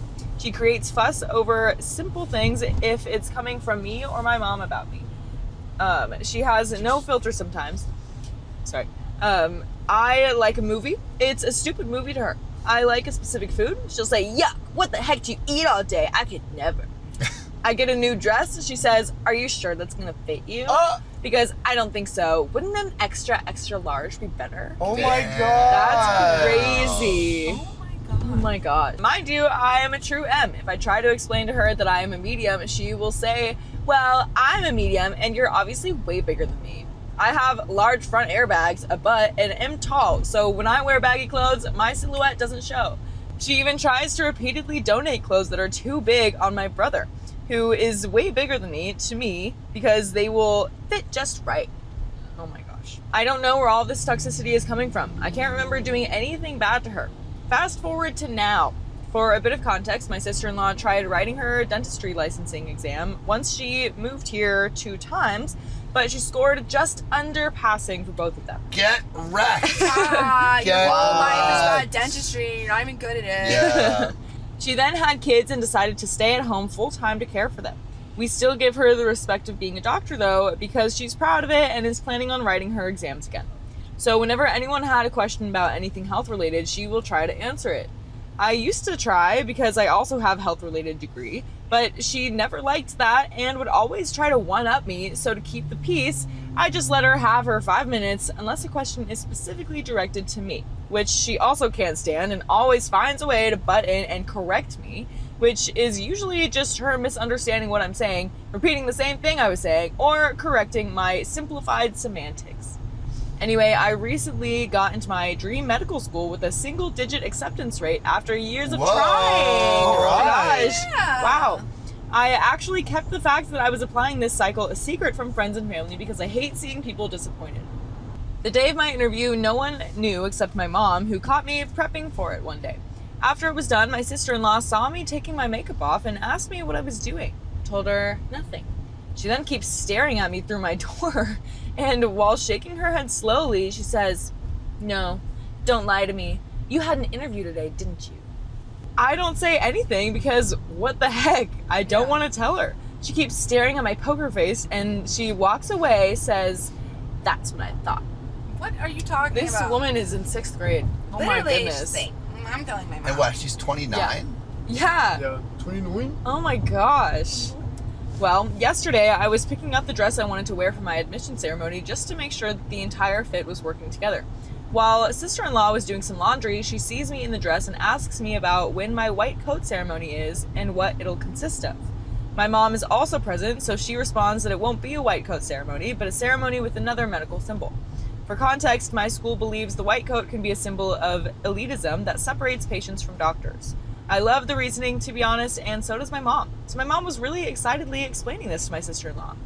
Right then, my sister-in-law turns the top part of her body around, eyes wide open, lips pursed, and says really loudly, as if trying to prevent anyone from being able to speak at the same time, wait, what? They think that that's elitism? No, that's so stupid. It makes no sense. A doctor is better than the patient. They can't even wear a white coat to differentiate themselves. People are so sensitive these days. She went on mumbling about how stupid the whole thing was for a few minutes, but that by that point, my jaw was on the floor. I had no idea my mom's passing excitement would trigger such a big reaction from her. This is not the first time this has happened. Respect for elders is extremely valued in our culture. I couldn't even look my mom in the eyes if I said something like that to her face. And kids are usually more unforgiving. I just can't fathom when she lashes out like that at my parents. Side note, she has a very strong idea about how mothers and old women should be. She has on multiple occasions berated my working mom about her preference to work after having kids. Girl, the only reason you're not working is you failed your freaking medical exam. That's crazy. That's crazy. The sister-in-law would talk about how she should stay home because that's a woman's place. Oh. Wait, but didn't you like pursue a career Yeah. in dentistry? Yeah, if that's your place, then dentistry. stop talking about being a doctor then. Well, You don't maybe want to be she a doctor. doesn't think she can become a doctor anymore. Maybe Yeah, she's she's giving like, up. well, I failed, Yeah. so that's because Yeah. I'm a woman. Definitely sounds like she did. I truly hold women who find happiness in being home full-time in very high esteem, but I know my mom also loves her job, so it just burns me up to see my sister-in-law putting her down like that. She also tells my mom that she shouldn't wear flashy colors or dye her hair because that's not how you age elegantly. Yeah, that's stupid. My mom just dyed her hair purple yesterday. Heck so. yeah. Bro, I wonder where Shout she got out. that idea. Also, like, I did help her. Meanwhile, she is also a mom and yet she still wears flashy colors, all the flashy jewelry and makeup in the world, dyes her hair, and has big dreams for her career. It's just that I can do it and you can't. Yeah, You can't do that. I can only do it. Dude.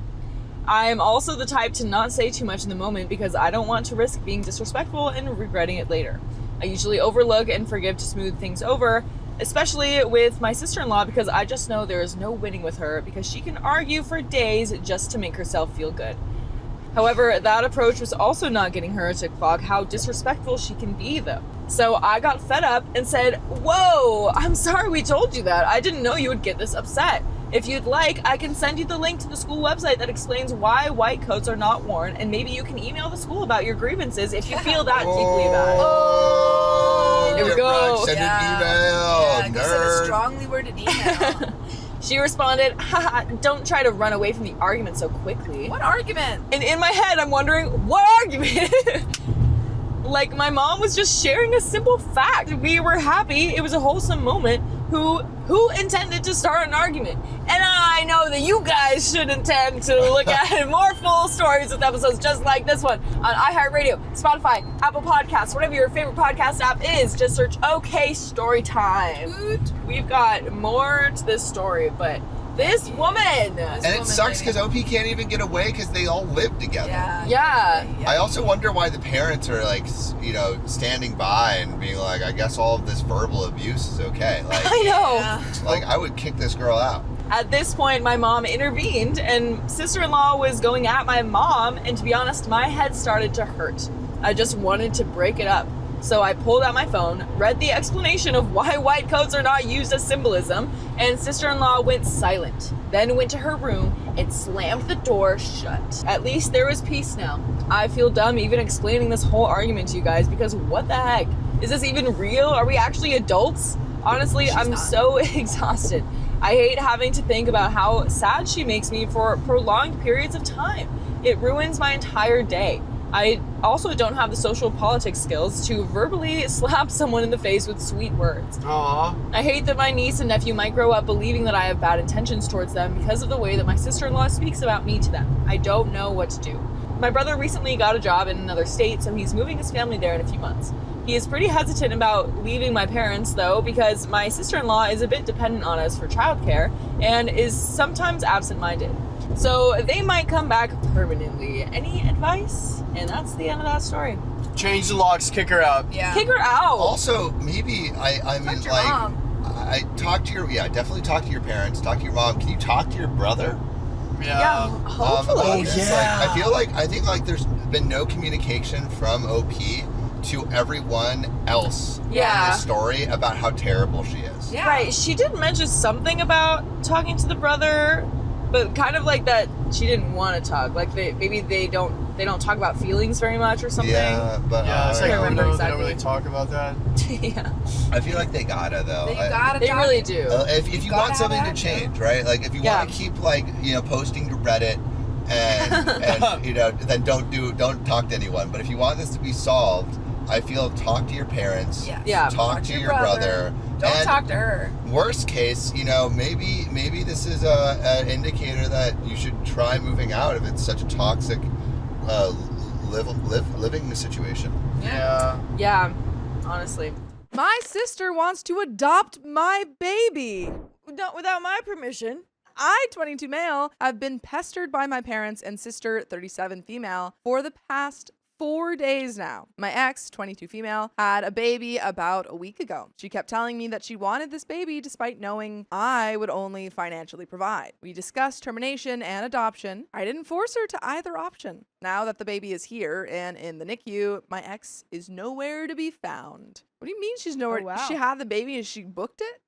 She's in the hospital gown, like with the stuff attached to her. She's like, I gotta go. Ignored all my calls and texts. Nothing has been posted on her socials. Her parents can't even get in touch. One of the nurses handed me the car seat from my ex's car. By the way, this comes from Time Dragonfly 8179. And if you want to submit your own stories, go to the r/OKStorytime subreddit. So, my sister says she's willing to step up and adopt this baby. I'm not comfortable with that because her husband, 47 male, creeps me out. I don't have good feelings about him, so I found a nice couple who wants to adopt this baby. They have been visiting us at the NICU, getting to know me and spend time with the baby. I like this couple. My family doesn't, since they want a close adoption. Plus, the couple is 2 women and my parents are ignorant. Yoicks. The adoption will go through in a couple of weeks in case my ex shows up. For now, they could be the legal guardian until everything legal gets settled. Also, I took a paternity test and am the biological father. Am I the a-hole for not allowing my family to adopt this baby? And there is an edit and an update. But what do you think? I don't know, because I can understand, like, if I was the sister and my husband wasn't creepy and everything was perfectly fine with my husband, and I would kind of want the baby. Like, I would be annoyed that they were just going with a stranger when it's like, well, hey, I've been trying to have a baby. Can I have it? You know, like, you know what I mean? Yeah. So on that hand, yes. Yeah. But also, I completely, like, OP, you're not the a-hole for wanting...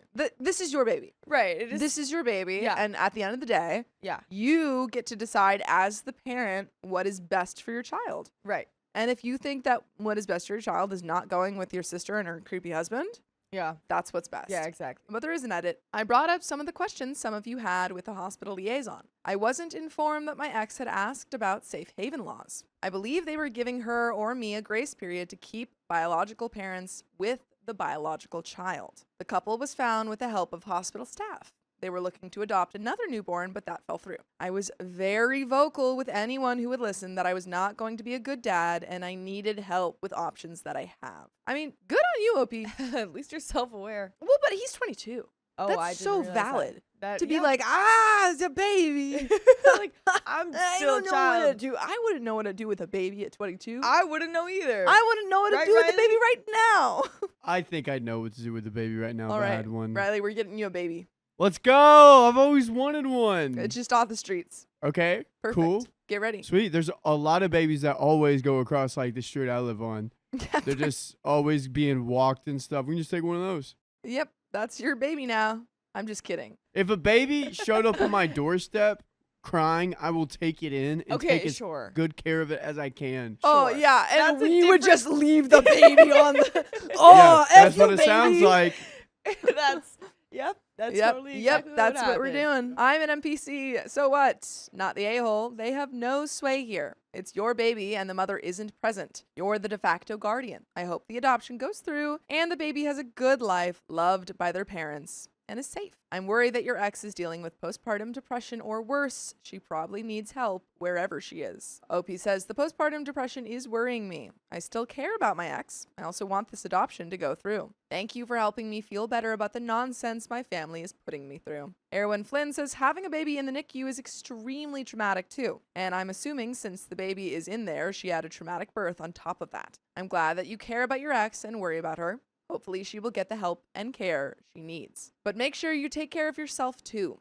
All this must be hard on you as well. The hospital should have resources. Don't be afraid to utilize them. Don't listen to your family and always listen to your gut. Hugs from a NICU mom. And there is an update, folks. So let's get into it. The police have found my missing ex. Wow. Good. That's good. She was checked out by medical. I introduced her to the couple that want to adopt the newborn, and my ex agrees that they would be the perfect parents. Aw. I love this. The newborn will be going home with the couple after being cleared to leave. The couple is also going to pick the name. The adoption process is going to take a while. For now, they will have temporary guardianship over the newborn, and we've already started the process. My ex and I got plenty of photos with the newborn and some with the couple. I'm still no contact with my parents and told my sister how I really feel about her husband. She refuses to talk to me. I actually was gonna say that. That was gonna be my advice of like, tell her why. Yeah. Because you're gonna have a bad relationship with her kind of regardless, because she's still gonna take offense to you not Right. giving her the baby. Right. But I think giving her the real reason is Yeah. nicer, even if she might be offended. Yeah, I really want to know like how creepy. she took that. I'm working on repairing my relationship with my ex because I still love her. I'm also working on repairing my relationship with her parents. She told me that it's okay to share the reason she took off. My ex says, I called you when I started having bad contractions, but you never answered. I took that as you fully committing to not being around for this baby, and I got scared. Nobody was there. You weren't there for me. I would have been there had I answered that phone call. I didn't answer because I was at work and I didn't know that she was going to give birth early. I feel terrible for putting her through that.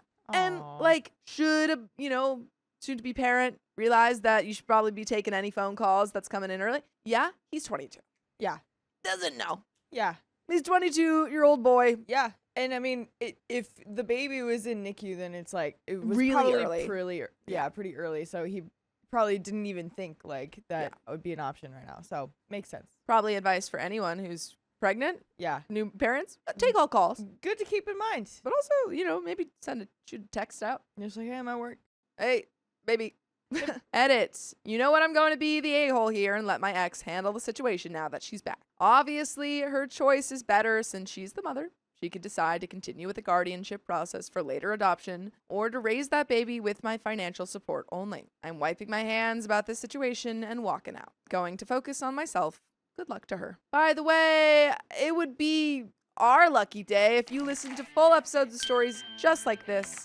Just go to Spotify, Apple Podcasts, or iHeartRadio and search up OK Storytime. And there is a little bit left to this story. Mm-hmm. Do you have any final thoughts? Well, it seems like things are turning up. We're figuring things out. We'll deal with the sister separately. But yeah, that makes sense. I mean, if the mother of the child is scared and so young, like that makes sense. That makes sense that she's scared and doesn't really know what to do. So glad she's back. I'm glad she is happy with that family as well.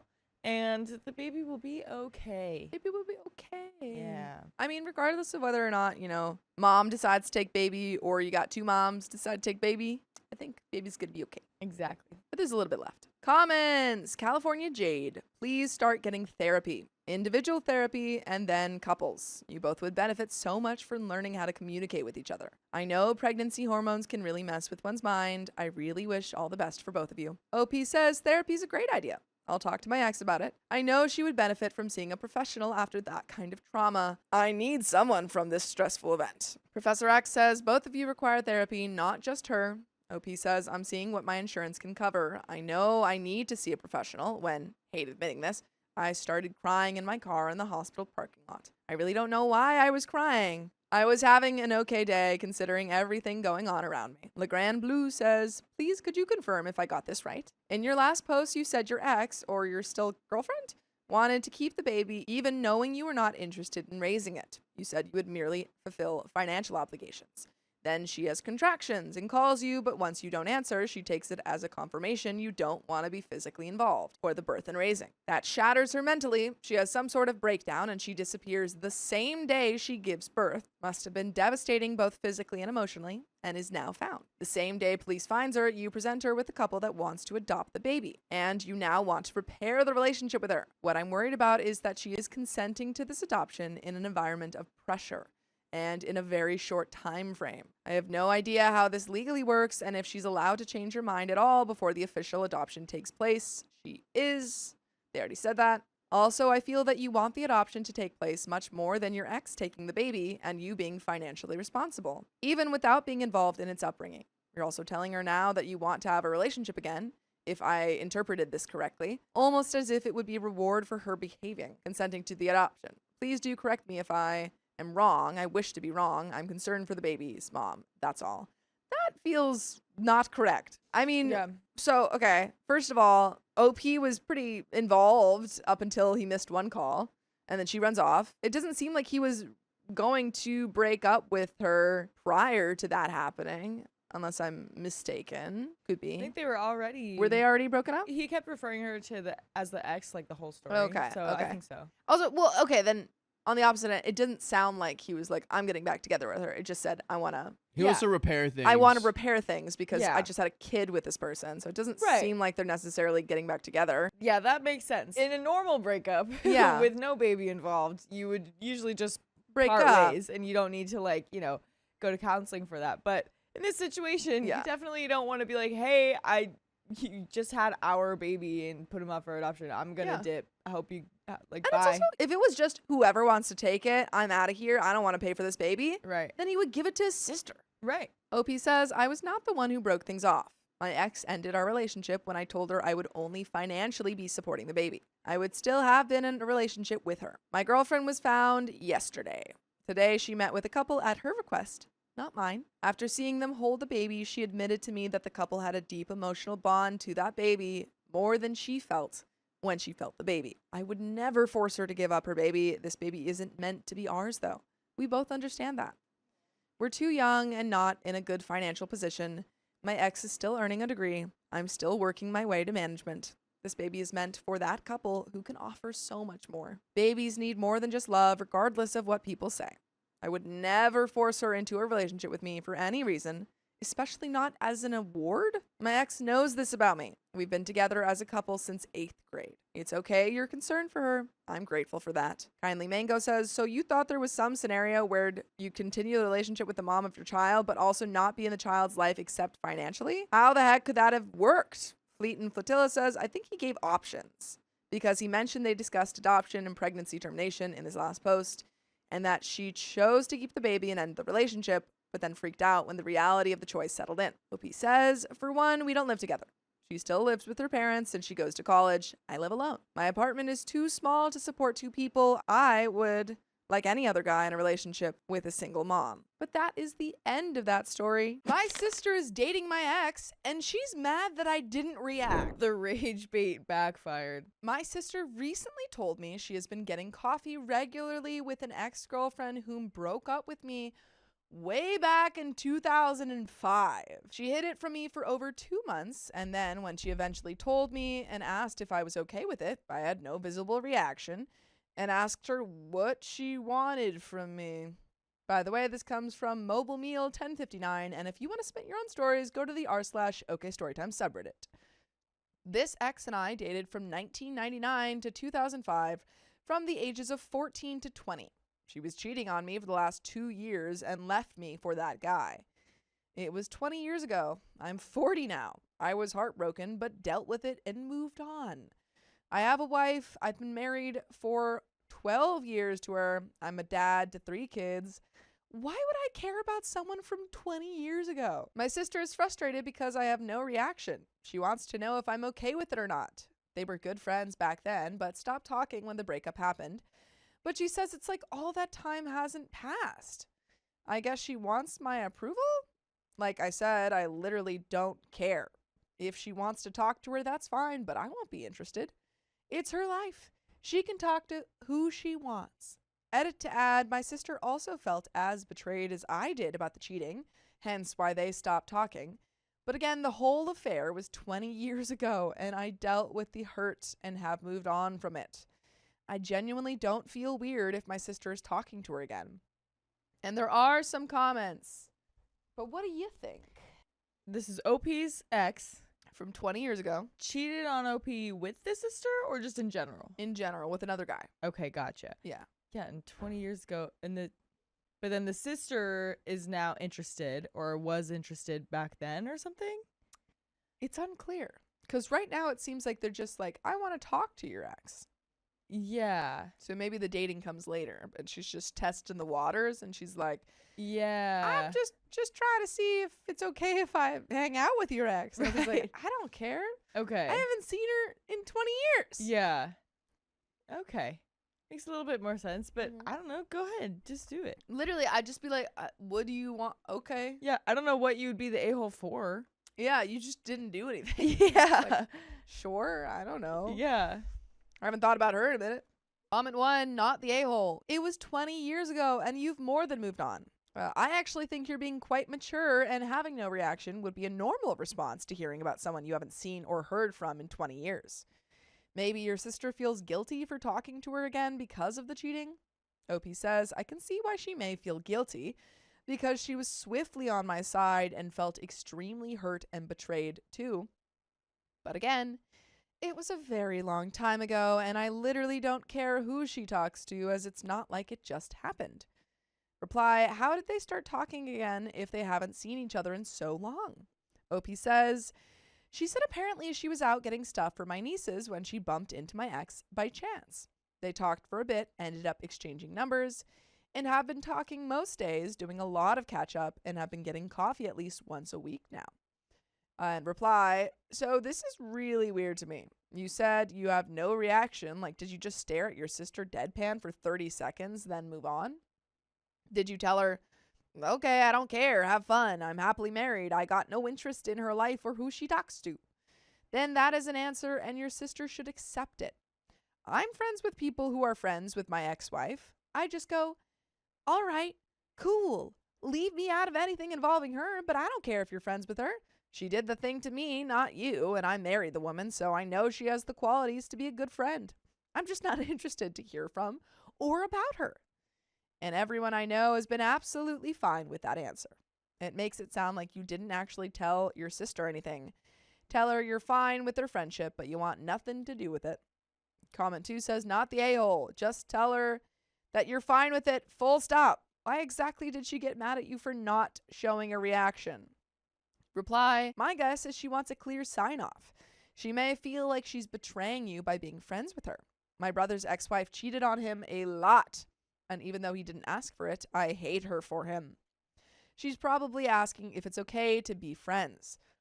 If she is the loyal type and based on the way she took your side, she isn't asking you if you don't care, but wants you to bless the friendship. And there is an update, folks. But any other thoughts? Yeah, I mean, I guess that would make sense. Maybe she maybe she is just loyal and just kind of feels bad for wanting this. Yeah. But she wants it. And so she just kind of needs the okay to not feel guilty. I mean, that makes sense to me. Sure, but I feel like it's not really OP's job to make her not feel guilty. Oh, totally. You know? Yeah. I feel like OP's well within his right to just be like, I don't know, I guess. Yeah, whatever. No, yeah, I totally agree. Yeah. Update. I realized I had never given my sister an exact answer, just that I had no visible reaction, just that I had asked her what she wanted from me and she was frustrated over it. I ended up calling her not that long ago and we talked about it. I asked why she felt so strongly about wanting to know my feelings about it. And a lot of you suspected she wanted approval, and you were right. I explained in my original post that my sister and ex were quite good friends and that the friendship ended because I got cheated on, and my sister also felt betrayed. The two haven't spoken in 20 years. When my sister and my ex were friends, they did a lot with me and together. They did a lot together and were almost like best friends. And my sister told me that of course she was pissed and felt betrayed about the cheating, but also sad because she lost her only genuine friend at the time. I know she has really struggled to maintain good friendships. So she said when she happened to bump into my ex by chance and that they picked up where they left off, she leapt at the chance to start their friendship up again. She said it's like a fog has been lifted from her and that she feels like she has her best friend back. She said she wanted to tell me but thought I'd be weird about it because at the time I was so cut up about the breakup. She feels really guilty for being happy about rekindling a friendship with someone who caused me so much pain. After hearing all that, I understand why she wants to maintain the friendship and why she didn't want to tell me. I explicitly told her that I have no reaction to it because, without sounding like a wiener, I really don't care who she spends time with.